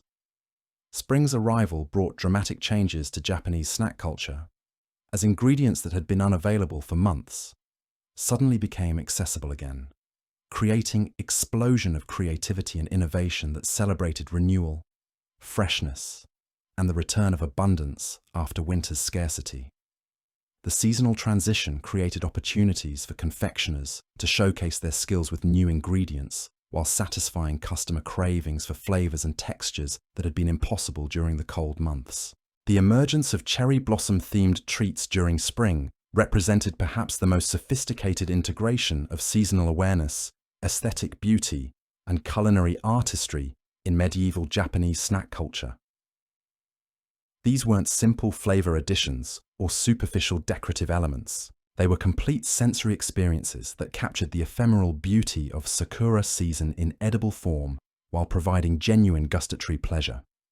Sakura mochi became the ultimate expression of this seasonal artistry, with delicate rice cakes flavored with cherry blossom essence and wrapped in actual salted cherry leaves that provided both preservation and distinctive flavor contributions.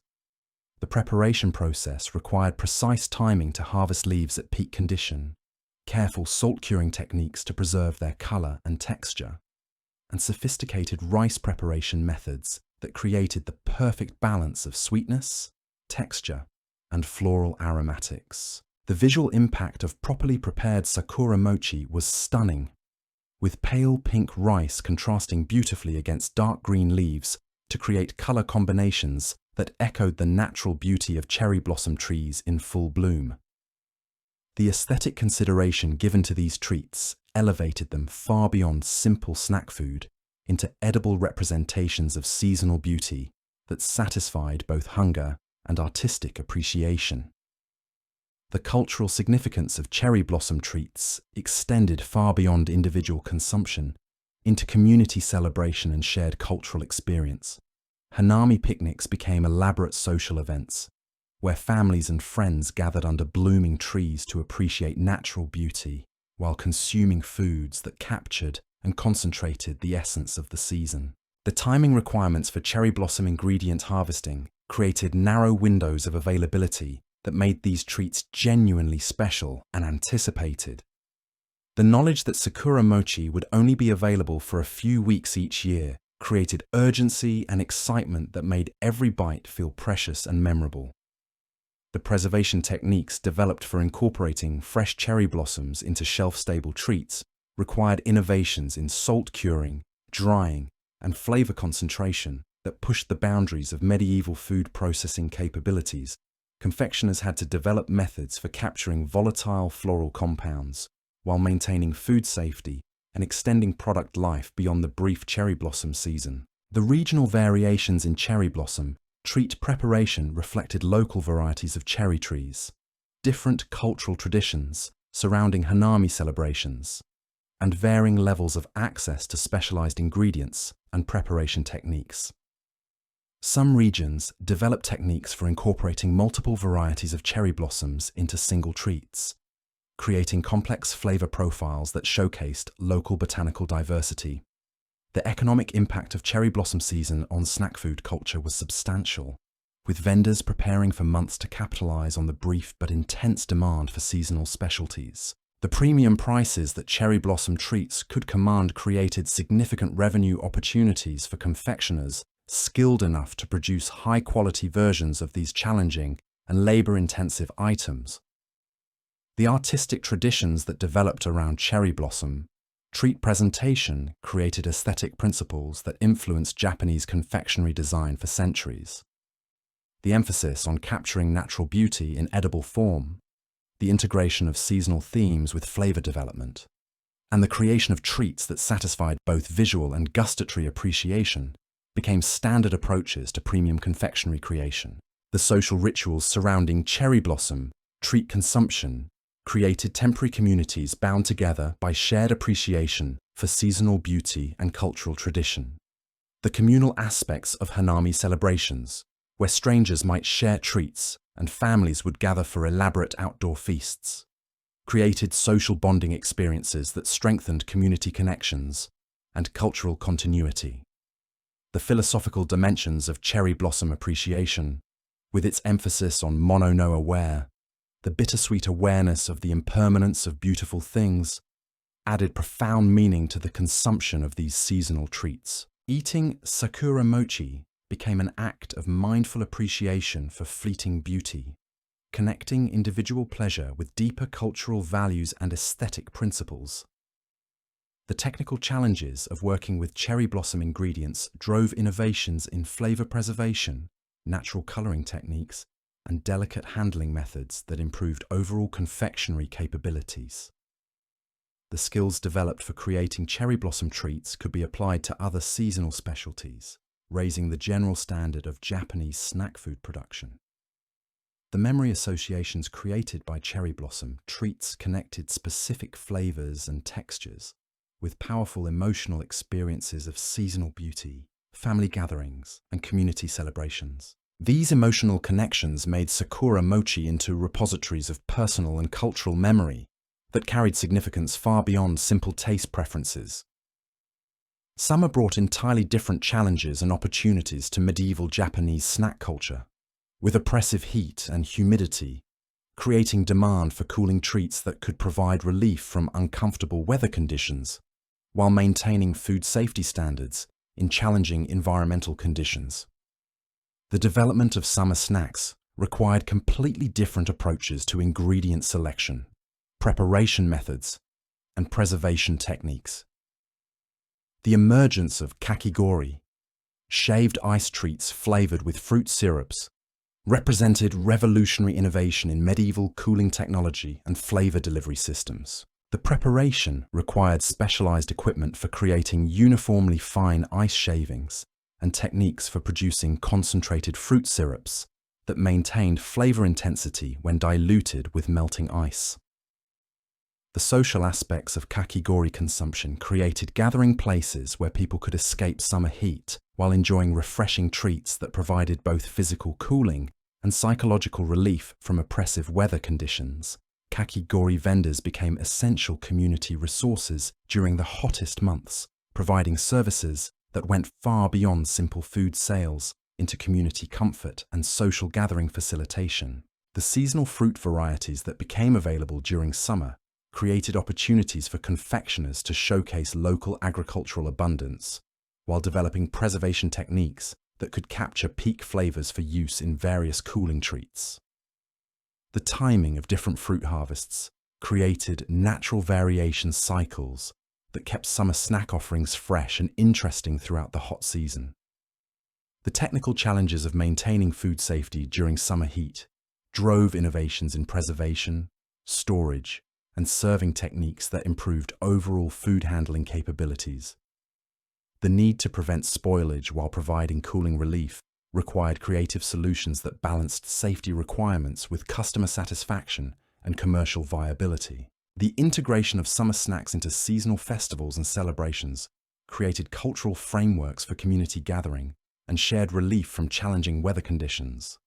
Summer festivals became opportunities for vendors to showcase their most innovative cooling treats, while providing essential community services during the most uncomfortable months of the year. As medieval Japanese snack culture continued to evolve through seasonal cycles and cultural changes, these innovations in cooling treats, warming snacks, and seasonal specialties would combine with new influences and technological advances to create even more sophisticated and delicious portable foods that would challenge every assumption about what convenience food could become, when creativity, tradition, and practical necessity combined to transform simple ingredients into edible solutions for life's daily challenges. The autumn months brought perhaps the most complex and sophisticated developments in medieval Japanese snack culture, as the harvest season created abundance that demanded preservation, while temperatures dropped enough to make warm treats appealing again. This seasonal transition sparked innovations that would fundamentally reshape how Japanese society understood the relationship between food, time, and cultural celebration. The development of chestnuts as a major snack ingredient represents one of the most fascinating chapters in medieval Japanese food innovation. These weren't the simple roasted nuts you might encounter at a modern street fair. Medieval Japanese confectioners developed elaborate techniques for incorporating chestnuts into complex treats that balance sweetness, texture, and nutritional density in ways that created entirely new categories of portable food. The preparation of chestnuts for snack use required sophisticated understanding of how heat, moisture, and time could transform tough, starchy nuts into creamy, sweet confections that melted on the tongue while providing sustained energy. Confectioners developed multiple cooking methods, from simple roasting to complex steaming and candying processes that could create dramatically different textures and flavor profiles from the same basic ingredient. The seasonal timing of chestnut harvesting created natural scarcity that made these treats genuinely precious and anticipated. Unlike ingredients that could be preserved indefinitely, chestnuts had to be processed relatively quickly after harvesting, creating intense periods of preparation activity that involved entire communities in the transformation of raw nuts into sophisticated confections. The labor-intensive nature of chestnut processing created economic opportunities for specialized workers who developed expertise in the various techniques required to produce high-quality results. The peeling, cooking, grinding, and shaping processes each required specific skills and timing that could make the difference between mediocre results and exceptional treats worthy of premium prices. The nutritional density of chestnut-based snacks made them particularly valuable during autumn months when people needed to build energy reserves for the coming winter. The combination of complex carbohydrates, natural sugars, and various minerals provided sustained nutrition that could support physically demanding work while satisfying cravings for rich, satisfying flavors. The integration of chestnuts with other autumn ingredients created combination treats that showcased seasonal abundance while developing flavor profiles impossible to achieve at any other time of year.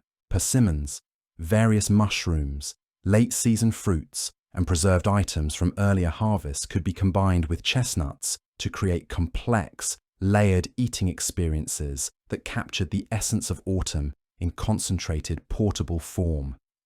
The regional variations in chestnut preparation reflected local varieties, cultural traditions, and available complementary ingredients that created distinctive styles across different parts of Japan mountain regions.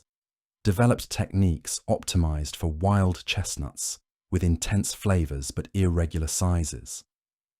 Cultivated areas created methods for processing uniform domestic varieties that could be prepared more efficiently, but might lack some of the complexity found in wild specimens. The preservation techniques developed for extending chestnut availability beyond the immediate harvest season drove innovations in drying, candying, and storage methods that would influence Japanese food culture far beyond seasonal applications. The ability to create shelf-stable chestnut products meant that these flavors could be enjoyed throughout winter months when fresh alternatives were unavailable. Meanwhile, the development of persimmon-based snacks represented another triumph of medieval Japanese ingenuity in transforming seasonal abundance into lasting pleasure. Persimmons presented unique challenges because their astringent compounds had to be neutralized through careful processing before they became palatable, requiring techniques that bordered on alchemical transformation.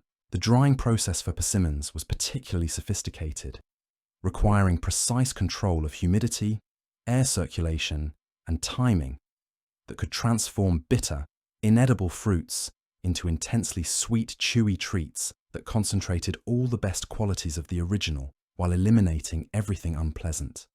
The visual transformation was equally dramatic, with fresh orange fruits becoming dark, wrinkled confections that looked almost like leather but tasted like concentrated sunshine. The hanging techniques developed for persimmon drying created distinctive visual displays that became associated with autumn preparation rituals throughout Japan. Entire buildings would be festooned with strings of persimmons in various stages of transformation, creating both practical drying systems and aesthetic installations that celebrated seasonal abundance and human ingenuity in food preservation. The regional specializations in persimmon processing reflected local climate conditions, traditional knowledge, and cultural preferences that created distinctive products with their own characteristics and reputations. Some areas became famous for producing particularly sweet dried persimmons, while others developed techniques that created unique textures or incorporated additional flavoring elements. The economic significance of persimmon processing created seasonal employment opportunities and specialized knowledge that supported rural communities while providing urban markets with luxury treats that commanded premium prices. The transformation of abundant perishable fresh fruit into valuable shelf-stable confections represented successful value-added agriculture that benefited producers and consumers alike. The cultural associations between persimmons and autumn celebrations created ritual frameworks for consumption that elevated these treats beyond simple snacks into symbols of seasonal awareness and cultural continuity. The timing of persimmon ripening coincided with various harvest festivals and ancestor veneration observances that made eating these treats into acts of community participation and spiritual connection. The medicinal properties attributed to persimmons reflected traditional beliefs about seasonal nutrition and therapeutic food applications that made consumption of these treats into health maintenance strategies rather than simple pleasure-seeking. Different preparation methods were believed to provide different benefits, creating specialized knowledge about when and how to consume persimmons for maximum wellness support. The artistic dimensions of persimmon preparation and presentation created aesthetic considerations that influenced broader approaches to food beauty and seasonal appropriateness in Japanese culture. The natural colors, textures, and forms of properly prepared persimmons became standards for evaluating other autumn treats and established principles for creating visually appealing seasonal foods. The social aspects of persimmon preparation created community bonding experiences during harvest season that strengthened neighborhood relationships and transmitted traditional knowledge across generations. The labor-intensive nature of proper persimmon processing required cooperation and shared expertise that created obligations and connections extending far beyond simple commercial transactions. The development of fermented snacks during autumn months represented perhaps the most sophisticated application of preservation science in medieval Japanese food culture. The cooler temperatures and optimal humidity levels created ideal conditions for controlled fermentation processes that could transform simple ingredients into complex, flavorful treats that provided both nutrition and genuine culinary pleasure. The timing of fermentation initiation during autumn months meant that many of these treats would reach peak flavor development during winter months, when fresh alternatives were unavailable, creating natural supply and demand cycles that supported specialized producers while providing consumers with essential nutrition during challenging seasonal conditions. The knowledge required to successfully manage fermentation processes represented accumulated wisdom about microbiology, temperature control, and ingredient interaction that was passed down through generations of practitioners who understood these principles intuitively without formal scientific training. The success or failure of fermented snacks depended on subtle environmental factors and precise timing that required genuine expertise and considerable experience. The variety of ingredients that could be successfully fermented created opportunities for regional specialization and creative innovation that kept fermented snack culture dynamic and interesting. Vegetables, grains, seafood, and various combinations could all be processed using fermentation techniques that created distinctive flavors, textures, and nutritional profiles appropriate for different consumption contexts and seasonal needs. The social significance of fermented snacks reflected their dual roles as survival foods and cultural markers that connected communities with traditional knowledge and seasonal rhythms.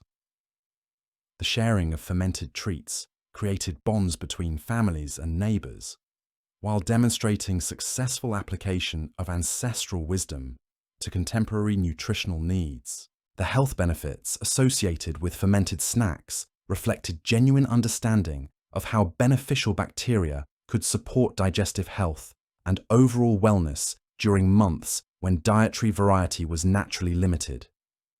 The consumption of properly fermented foods provided essential nutrients and probiotics that supported immune system function and maintained energy levels during challenging environmental conditions. The storage requirements for fermented snacks drove innovations in container design, environmental control, and inventory management that influenced broader approaches to food preservation and household organization. The need to maintain optimal conditions for continued fermentation while preventing contamination or spoilage required specialized knowledge and equipment that represented significant household investments.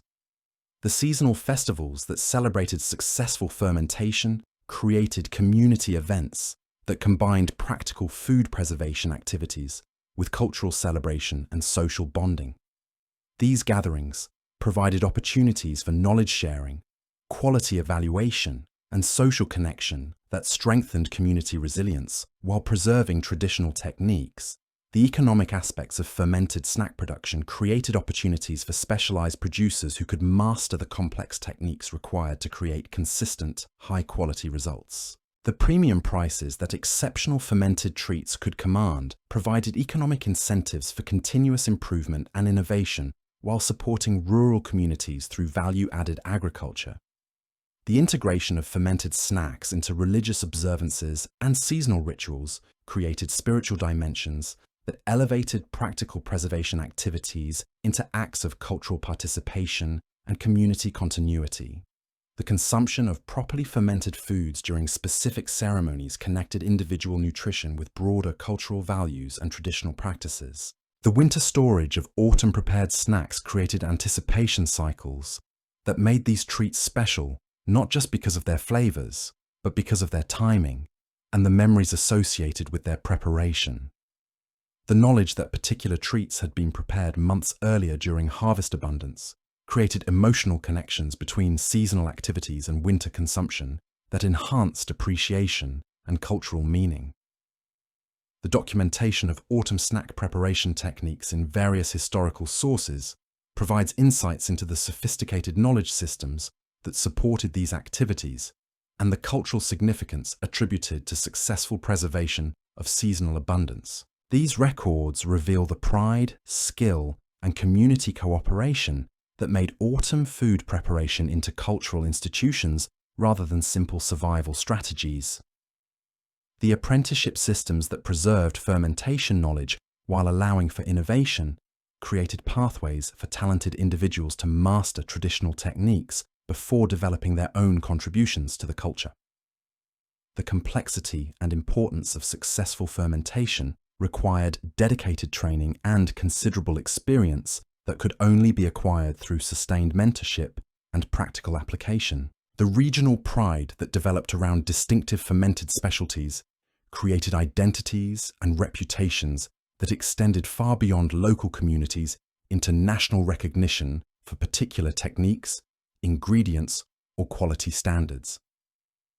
These regional specialties created diversity within Japanese fermentation culture while maintaining common principles that unify the overall tradition. The integration of autumn snack preparation into household seasonal rhythms created frameworks for family cooperation and skill transmission that preserve traditional knowledge while adapting to changing circumstances and available resources.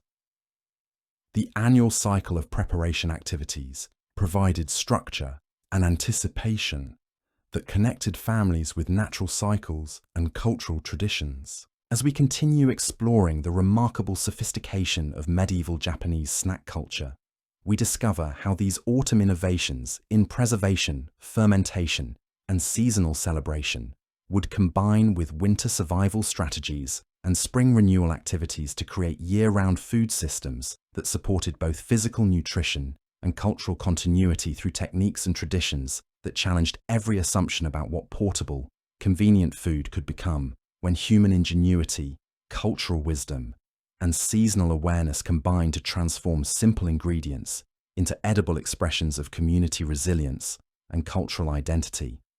Science and cultural identity. The culmination of medieval Japanese snack culture reached its most extraordinary heights with the development of what can only be described as edible architecture.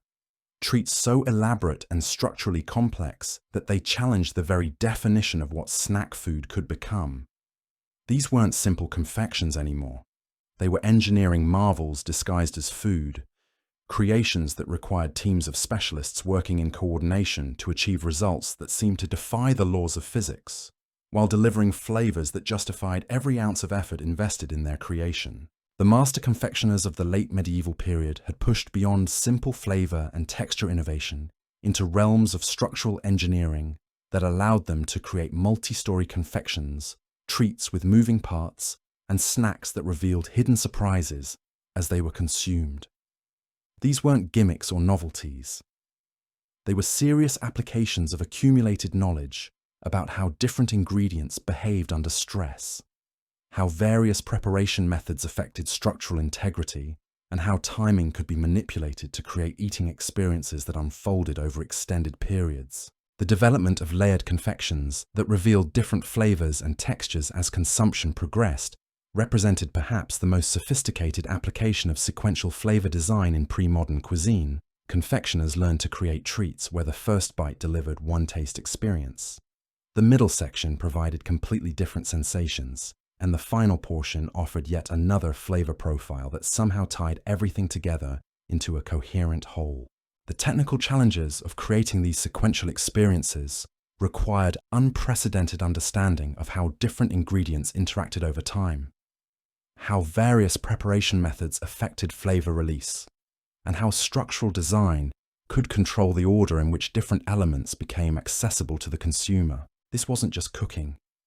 This was edible choreography, carefully orchestrated performances that played out in the mouth rather than on a stage. The preservation of structural integrity in complex confections drove innovations in natural binding agents, reinforcement techniques, and environmental control that pushed medieval Japanese food science to its absolute limits. Confectioners developed methods for creating internal support systems that maintained external beauty, while providing the structural strength necessary to survive transport, storage, and handling without compromising the eating experience. The artistic considerations involved in creating these architectural confections elevated food preparation into genuine sculptural practice that required aesthetic vision alongside technical skill.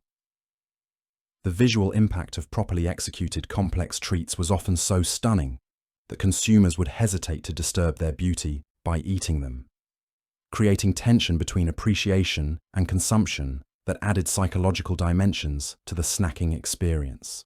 The seasonal integration of architectural confections created limited availability that made these treats genuinely exclusive, while connecting their production to natural cycles that determined ingredient availability and optimal preparation conditions. The knowledge that certain complex treats could only be created during specific weather conditions or at particular times of year made their appearance occasions for community celebration and cultural anticipation. The collaborative nature of complex confection production created workshop systems where multiple specialists contributed different skills to single projects, fostering innovation through cross-pollination of techniques while preserving individual expertise.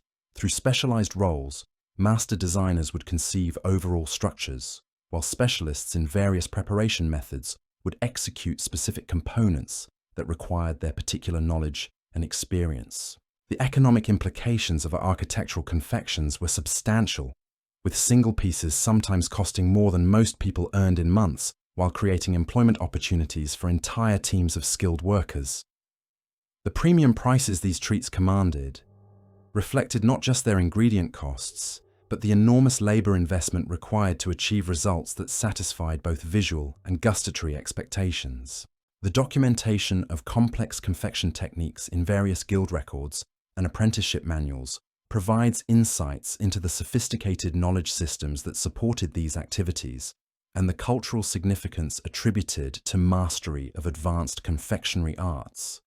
These sources reveal the pride, dedication, and community cooperation that made complex treat production into cultural institutions rather than simple commercial enterprises. The influence of architectural confections on broader Japanese aesthetic principles created design philosophies that extended far beyond food into other crafts and artistic practices.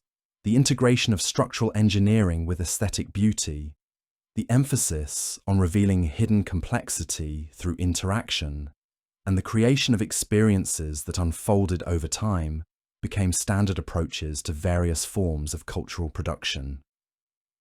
The competitive atmosphere surrounding complex confection creation drove continuous innovation as master confectioners sought to outdo each other's achievements, while maintaining the quality standards that justified premium pricing.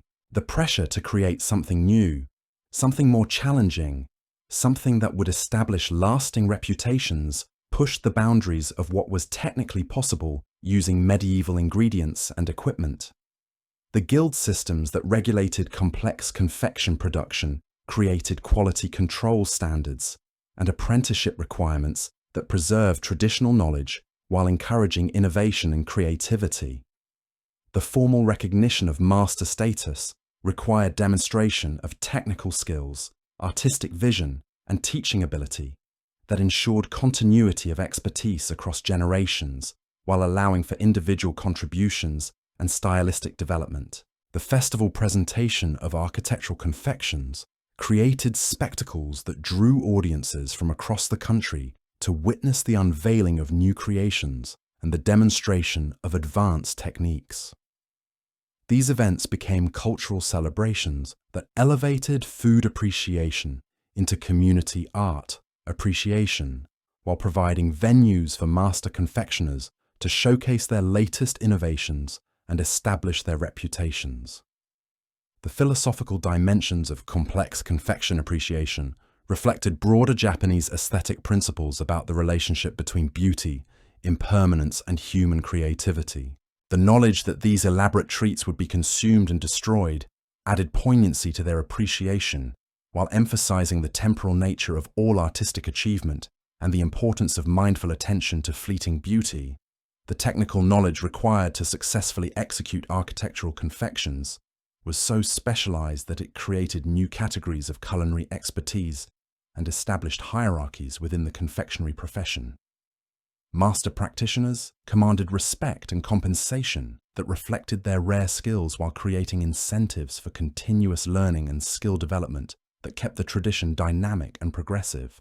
The regional variations in complex confection styles reflected local aesthetic preferences, available materials, and cultural traditions that created distinctive schools of advanced confectionery practice across different parts of Japan. The exchange of techniques and ideas between regions created hybrid innovations, while preserving local characteristics that maintain diversity within the overall tradition. The seasonal timing of complex confection creation connected these elaborate treats to agricultural cycles and cultural celebrations that made their appearance integral to community life, rather than isolated commercial activities. The anticipation of seasonal specialties created social rhythms that connected individual pleasure with community celebration and cultural continuity. The preservation techniques developed for maintaining architectural confections during transport and storage drove innovations in packaging, environmental control, and handling methods that influenced broader approaches to fragile goods management. The need to protect complex structures while maintaining accessibility for consumption required creative solutions that balance protection with practicality. The social rituals surrounding complex confection consumption created ceremonial frameworks that elevated eating these treats into cultural performances rather than simple nutrition activities. The proper appreciation of architectural confections required knowledge, patience, and aesthetic sensitivity that made their consumption into demonstrations of cultural sophistication and refined taste. The memory associations created by architectural confection experiences connected specific visual and gustatory elements with important life events, seasonal celebrations, and community gatherings in ways that made these treats into repositories of personal and cultural significance. The elaborate nature of these confections made them memorable in ways that simpler treats never could achieve, creating lasting impressions that influenced food preferences and cultural identity. The apprenticeship systems that preserved architectural confection techniques created pathways for talented individuals to master existing methods before developing their own contributions to the tradition. The complexity and cultural importance of these treats required extensive training and considerable experience that could only be acquired through sustained mentorship and practical application under expert guidance. The integration of architectural confections into gift-giving practices created elaborate social protocols that reflected status relationships, seasonal appropriateness, and aesthetic considerations. The presentation of complex treats as gifts required understanding of recipient preferences, occasion requirements, and cultural symbolism that made confection selection into sophisticated social navigation. The technological innovations driven by architectural confection requirements had lasting impacts on Japanese food production methods and equipment design. The specialized tools, preparation techniques, and quality control methods developed for complex treats influenced broader confectionery practice, while establishing principles that continue to guide premium food production.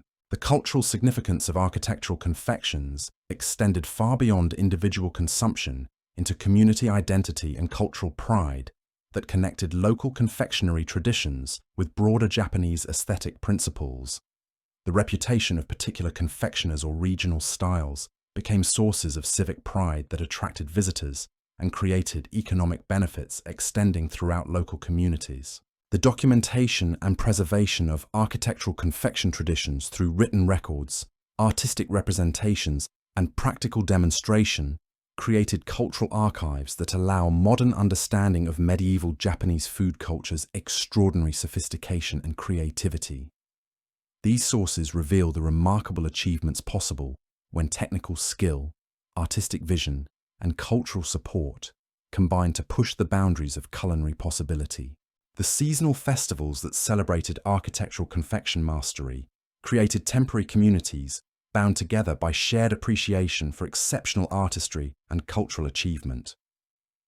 These gatherings provided opportunities for knowledge sharing, technique demonstration, and social connection that strengthened cultural traditions while encouraging continued innovation and excellence. The philosophical integration of architectural confections into broader Japanese aesthetic theory created frameworks for understanding food as art that influenced cultural approaches to beauty, craftsmanship, and human creativity.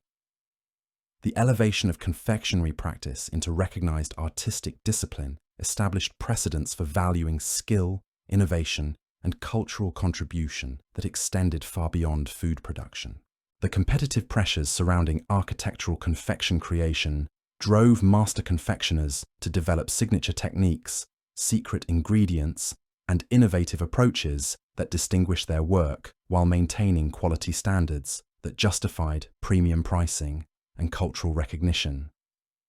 The need to establish unique artistic identities while meeting traditional expectations created dynamic tension that fostered continuous innovation and cultural evolution. The integration of architectural confections into religious observances and ceremonial practices created spiritual dimensions that elevated food preparation and consumption into acts of cultural devotion and community participation. The offering of complex treats during religious festivals connected individual artistry with collective worship, while demonstrating community prosperity and cultural sophistication. The economic ecosystems that developed around architectural confection production created networks of specialized suppliers, skilled workers, and cultural institutions that supported advanced confectionery practice, while providing employment and economic opportunity throughout related industries. The prosperity generated by premium confectionery work benefited entire communities while establishing Japan's reputation for exceptional food artistry. The artistic legacy of medieval Japanese architectural confections established aesthetic principles and technical standards that continue to influence Japanese food culture, while demonstrating the extraordinary achievements possible when cultural values, technical innovation, and artistic vision combine to transform simple ingredients into expressions of human creativity and cultural identity that transcend mere sustenance to become genuine art forms worthy of preservation and celebration across centuries of cultural change and technological advancement. The social hierarchies that governed medieval Japanese confectionery consumption created fascinating paradoxes where the most elaborate treats simultaneously reinforced class distinctions while occasionally transcending them through shared appreciation for exceptional artistry. The wealthy could commission architectural confections that took teams of specialists months to complete, but during certain festivals, masterpieces might be displayed publicly, where anyone could witness their beauty, even if they couldn't afford to taste them. This created a unique cultural dynamic where food became performance art, where the act of creation was almost as important as consumption. Crowds would gather to watch master confectioners demonstrate their techniques, turning food preparation into public spectacle that educated observers while advertising the creator's skills. The boundaries between entertainment, education, and commerce blurred in ways that made confectionery workshops into cultural institutions rather than simple businesses.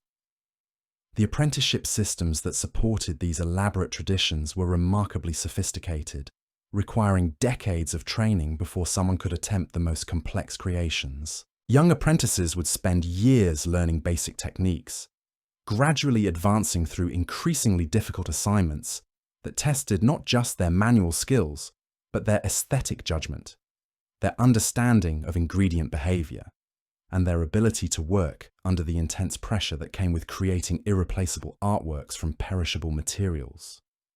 The failure rate was staggering. For every architectural confection that achieved its intended magnificence, dozens of attempts would collapse, crack, or simply fail to achieve the structural integrity necessary to survive handling and transport. These failures weren't just financial losses.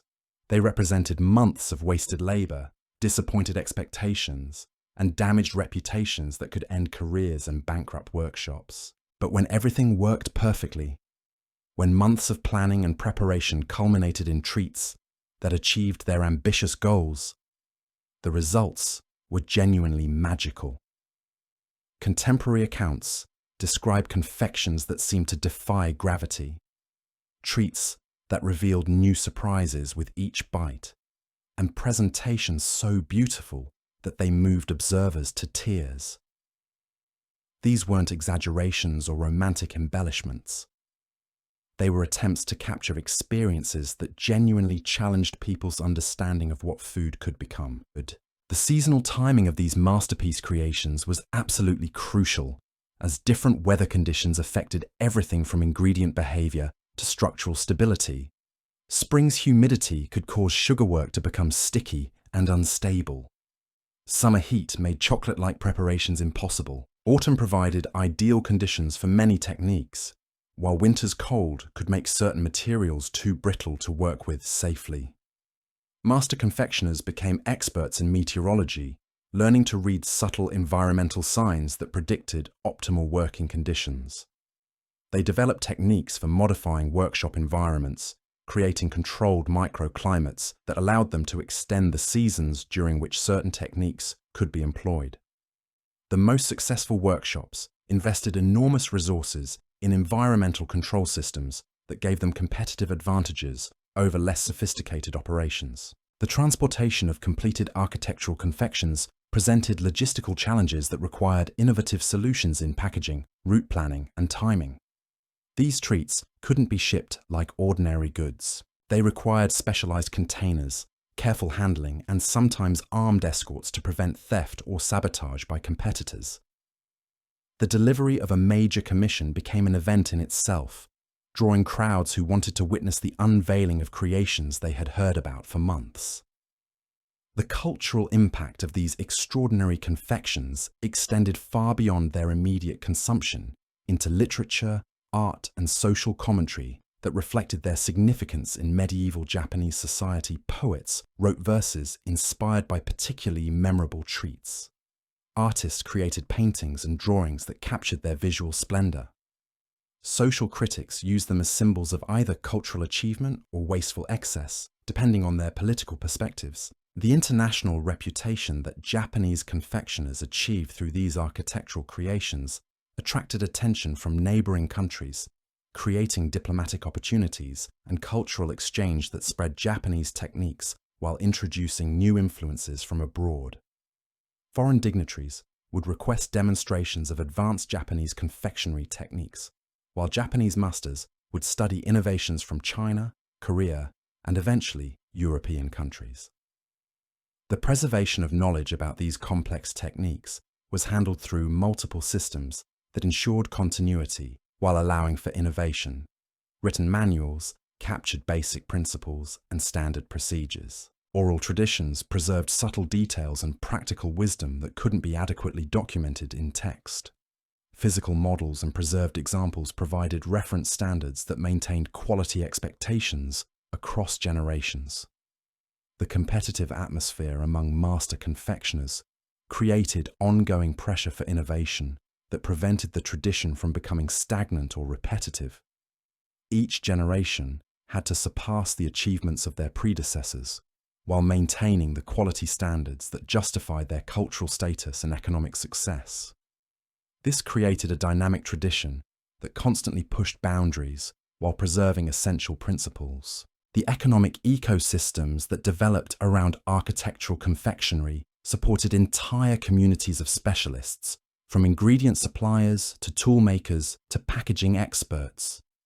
The prosperity generated by these luxury food items created employment opportunities that extended far beyond the confectionery workshops themselves, demonstrating how cultural achievement could drive economic development. The documentation of these remarkable achievements provides modern observers with insights into the extraordinary sophistication of medieval Japanese food culture and the remarkable heights that human creativity can achieve when technical skill, artistic vision, and cultural support combine to push the boundaries of possibility. These architectural confections represent the ultimate expression of medieval Japanese snack culture, the culmination of centuries of innovation, creativity, and cultural development that transformed simple ingredients into genuine works of art. The legacy of these extraordinary achievements continues to influence Japanese food culture today, establishing principles of craftsmanship, aesthetic integration, and technical excellence that remain relevant in contemporary contexts. The architectural confections of medieval Japan demonstrate that the human capacity for creativity and cultural achievement knows no bounds when communities commit to supporting excellence and preserving traditional knowledge while encouraging innovation and artistic expression. The seasonal rhythms that governed this remarkable food culture created natural cycles of preparation, anticipation, and celebration that connected individual pleasure with community traditions and cultural continuity.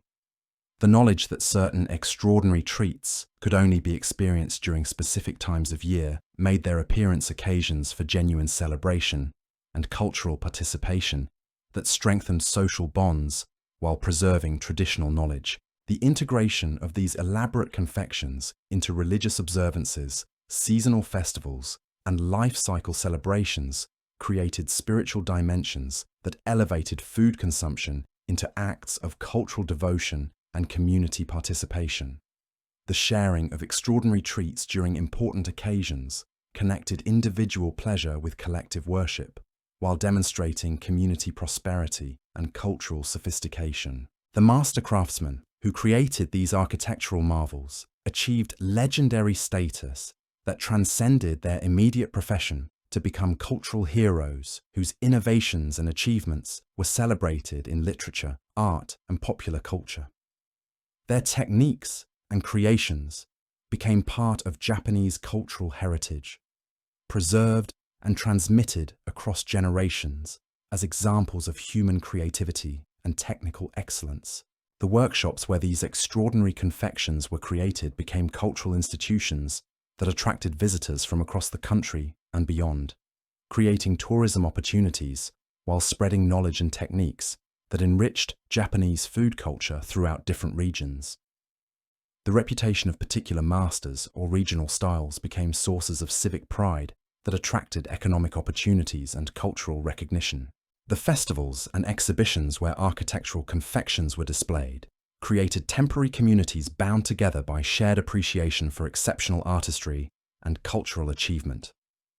These gatherings provided opportunities for knowledge sharing, technique demonstration, and social connection that strengthened cultural traditions while encouraging continued innovation and excellence in confectionery arts. The preservation and documentation of these remarkable traditions through written records, artistic representations, and practical demonstration created cultural archives that allow modern understanding of medieval Japanese food culture's extraordinary sophistication and creativity. These sources reveal the remarkable achievements possible when technical skill, artistic vision, and cultural support combine to push the boundaries of culinary possibility into realms that challenge every assumption about what food can become when human imagination and cultural commitment transform simple ingredients into expressions of artistic excellence that transcend mere sustenance to become genuine cultural treasures worthy of preservation and celebration. Cultural treasures worthy of preservation and celebration. The story of medieval Japanese snack culture would be incomplete without examining the profound influence of trade routes and foreign contact on indigenous food traditions. These weren't simple exchanges of recipes or ingredients. They were cultural collisions that created entirely new categories of treats while challenging fundamental assumptions about what constituted proper Japanese cuisine. The arrival of Buddhist monks from China during the 6th century brought more than religious teachings. They carried with them sophisticated fermentation techniques, advanced milling methods, and philosophical approaches to food that would revolutionize Japanese snacking forever. These monks weren't just spiritual teachers. They were food scientists, masters of preservation and preparation, who understood principles of nutrition and flavor development that indigenous cooks had never encountered. The monastery kitchens became laboratories for culinary experimentation, where religious dietary restrictions forced innovations that pushed the boundaries of what plant-based ingredients could achieve. Without access to meat or fish, temple cooks had to develop techniques for creating satisfying, protein-rich snacks using only vegetables, grains, and fermented products. The results were revelatory. They discovered that properly fermented soybeans could be transformed into pastes so rich and complex that they satisfied cravings for umami intensity in ways that meat never could. The development of miso-based snacks represents one of the most significant innovations in medieval Japanese food culture. These weren't the refined, standardized miso products you might find in modern stores. They were robust, intensely flavored fermentations that required months of careful tending to achieve proper development. The process began with soybeans that were cooked, inoculated with specific mold cultures, and then packed into wooden vats where they underwent transformation that bordered on the alchemical. The timing of miso fermentation was absolutely critical. Too little time, and the beans remained hard and bitter. Too much, and they became mushy and overpowering. But when the timing was perfect, when the fermentation had reached that sweet spot of development, the resulting paste could be shaped into portable snacks that provided sustained nutrition while delivering flavor complexity that made them genuinely addictive. Temple cooks developed dozens of techniques for incorporating miso into portable treats. They created crackers by mixing miso paste with ground rice and pressing the mixture into thin sheets that could be dried and stored for months.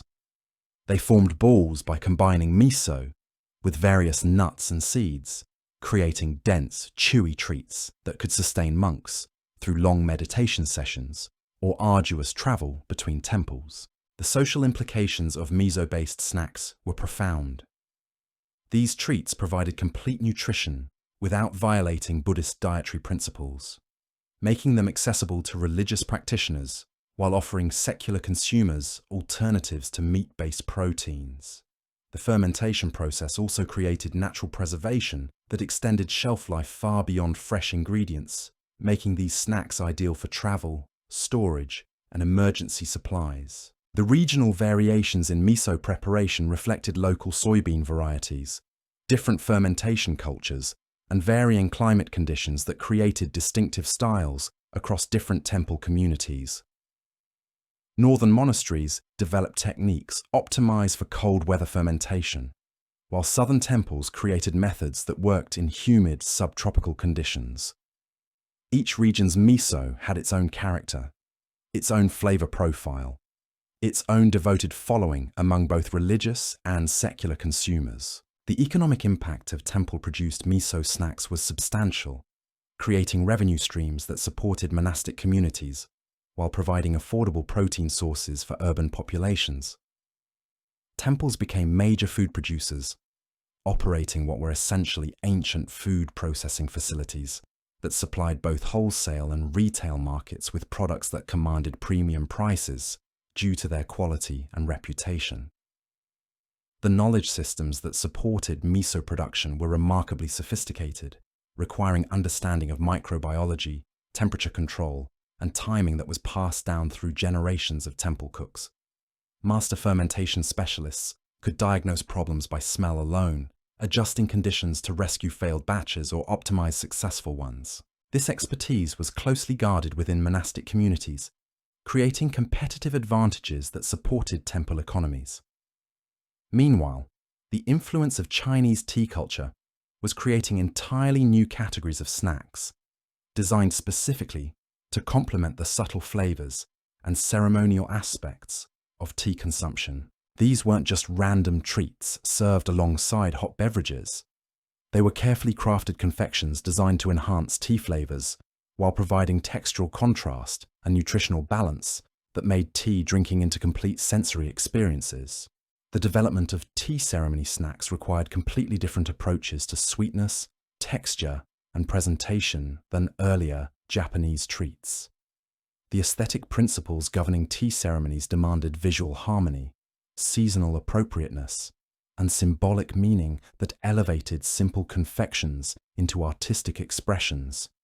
Every element had to work together to create unified experiences that satisfied both physical hunger and spiritual contemplation. The seasonal themes that dominated tea snack creation connected food consumption to natural cycles and cultural awareness in ways that made eating these treats into acts of seasonal observation and aesthetic participation.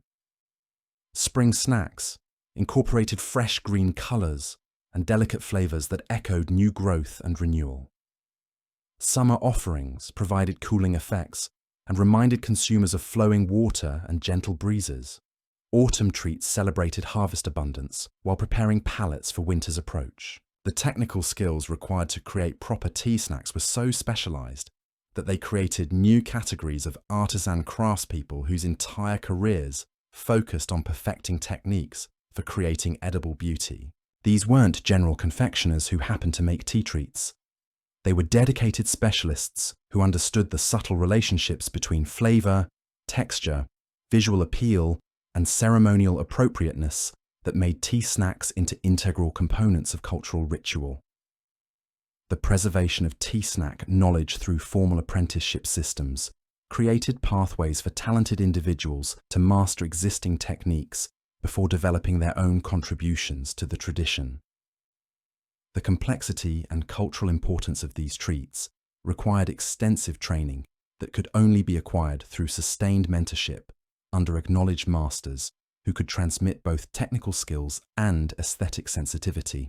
The integration of tea snacks into diplomatic and social rituals created cultural frameworks where food became a language of communication that transcended verbal exchange. The selection and presentation of appropriate treats during tea ceremonies conveyed messages about respect, seasonal awareness, and cultural sophistication that participants could read and interpret without explicit discussion. The influence of Korean peninsular food cultures introduced fermentation techniques and preservation methods that would revolutionize Japanese approaches to vegetable-based snacks.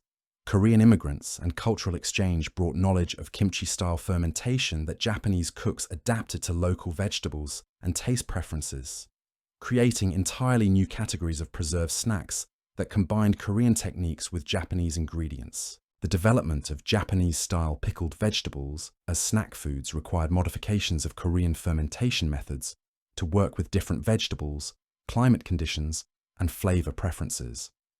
The results were distinctively Japanese products that incorporated Korean innovations while maintaining local character and appeal. These hybrid techniques created treats that satisfied cravings for sour, salty, umami-rich flavors, while providing essential nutrients and probiotics. The seasonal timing of vegetable pickling operations created natural cycles of preparation and consumption that connected snack food production to agricultural rhythms and harvest abundance. Different vegetables became available at different times of year, creating opportunities for variety and seasonal specialization that kept pickled snack offerings interesting and anticipated throughout annual cycles. The social aspects of communal pickling activities created neighborhood bonding experiences that strengthened community relationships while preserving traditional knowledge and techniques. Families would gather to process large quantities of vegetables together, sharing labor while exchanging recipes, techniques, and cultural wisdom that connected food preparation to community solidarity and cultural continuity. The medicinal properties attributed to fermented vegetable snacks reflected sophisticated understanding of how beneficial bacteria could support digestive health and overall wellness during periods when fresh vegetables were unavailable. The consumption of properly fermented treats provided essential nutrients and probiotics that supported immune system function while satisfying cravings for complex, satisfying flavors. The trade networks that supported exotic ingredient importation created opportunities for innovative confectioners to experiment with flavoring agents and preparation methods that had never been available in Japan before. Spices from Southeast Asia, preservation techniques from China, and eventually ingredients from European contact created possibilities for flavor combinations that challenged traditional taste preferences while expanding the vocabulary of Japanese snacking. The economic implications of exotic ingredient access were substantial, creating luxury markets for treats that incorporated rare, expensive materials while driving innovation in local alternatives that could provide similar effects using indigenous resources. The tension between exotic luxury and local accessibility pushed confectioners to develop creative solutions that satisfied desires for novel experiences while remaining economically viable for broader populations. The cultural resistance and acceptance patterns surrounding foreign-influenced snacks reveal fascinating insights into how medieval Japanese society negotiated between tradition and innovation. Some foreign techniques were embraced enthusiastically and integrated seamlessly into local food culture. Others were rejected or heavily modified to conform to existing taste preferences and cultural values. The gradual adaptation process that characterized successful foreign food integration shows how cultural change occurred through negotiation rather than wholesale replacement. Foreign techniques would be tested, modified, combined with local methods, and gradually refined until they became so thoroughly integrated that their foreign origins were forgotten. This process created hybrid innovations that were genuinely Japanese, despite incorporating techniques and ingredients from elsewhere. The documentation of foreign influence in various historical sources provides insights into the complex cultural negotiations that surrounded food innovation and the social dynamics that determined which foreign elements would be accepted or rejected. These sources reveal the conscious decision-making that shaped Japanese food culture rather than passive acceptance of outside influence. The preservation of both traditional and foreign-influenced techniques created layered food cultures where multiple approaches coexisted and competed for consumer preference and cultural recognition. This diversity prevented stagnation while maintaining connections to cultural roots that provided stability and identity during periods of rapid change and external influence. The seasonal festivals that celebrated both traditional and innovative snacks created cultural spaces where old and new could be appreciated simultaneously without conflict or competition.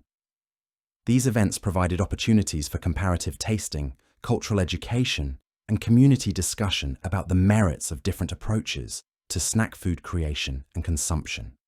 The apprenticeship systems that transmitted both traditional and foreign-influenced techniques created educational pathways that preserved cultural knowledge while encouraging innovation and adaptation. Master craftspeople had to maintain competence in multiple approaches while developing their own synthesis and contribution to evolving traditions. The regional variations in foreign influence adoption reflected local preferences, available resources, and cultural attitudes that created distinctive approaches to innovation and tradition preservation across different parts of Japan. Some areas became known for enthusiastic adoption of foreign techniques, while others maintained stronger commitments to traditional methods and local ingredients. The integration of foreign-influenced snacks into religious observances and ceremonial practices required careful negotiation between innovation and tradition that resulted in hybrid practices combining new techniques with established ritual frameworks. These adaptations created precedents for cultural change that maintained spiritual continuity while allowing for material innovation. The competitive pressures surrounding foreign technique mastery drove continuous learning and skill development that kept Japanese snack culture dynamic, and progressive confectioners who failed to adapt to changing preferences or master new techniques found themselves unable to compete with more innovative practitioners who could offer both traditional excellence and contemporary appeal. The cultural pride that developed around successful adaptation of foreign techniques created national identity markers that demonstrated Japanese capacity for cultural synthesis and innovation. The ability to improve upon foreign methods while maintaining distinctive Japanese character became sources of cultural confidence that supported continued experimentation and creative development. The economic opportunities created by foreign-influenced snack production provided pathways for social mobility and entrepreneurial success that rewarded innovation and skill while supporting broader economic development. Successful adaptation of foreign techniques could create competitive advantages that translated into financial success and social recognition. The preservation and documentation of foreign influence integration provides modern observers with insights into how cultures successfully navigate change while maintaining continuity and identity. The Japanese approach to foreign food influence demonstrates strategies for cultural adaptation that preserve essential values while embracing beneficial innovations from external sources. The arrival of Portuguese traders in the mid-16th century represents perhaps the most dramatic transformation in Japanese snack culture since the introduction of Buddhism 1,000 years earlier. But this wasn't just about new ingredients or exotic flavors. This was about sugar, real sugar. Refined crystalline sweetness that would fundamentally alter every assumption Japanese confectioners had about what was possible in the realm of portable treats. Before Portuguese contact, Japanese sweetening agents were limited to natural sources like tree saps, fruit concentrates, and the occasional precious drop of honey when someone was brave enough to raid a wild beehive. These natural sweeteners provided subtle flavors and gentle sweetness that complemented rather than dominated other ingredients. But refined sugar was something entirely different. It was pure sweetness, concentrated power that could transform the most basic ingredients into confections of stunning intensity and complexity. The first sugar to arrive in Japanese ports wasn't the white granulated product we might recognize today. It was raw, unrefined, golden brown crystals that carried hints of molasses and tropical origins. Even in this crude form, it represented revolutionary potential that Japanese confectioners recognized immediately. Here was an ingredient that could be heated, molded, colored, and shaped in ways that no natural sweetener had ever allowed.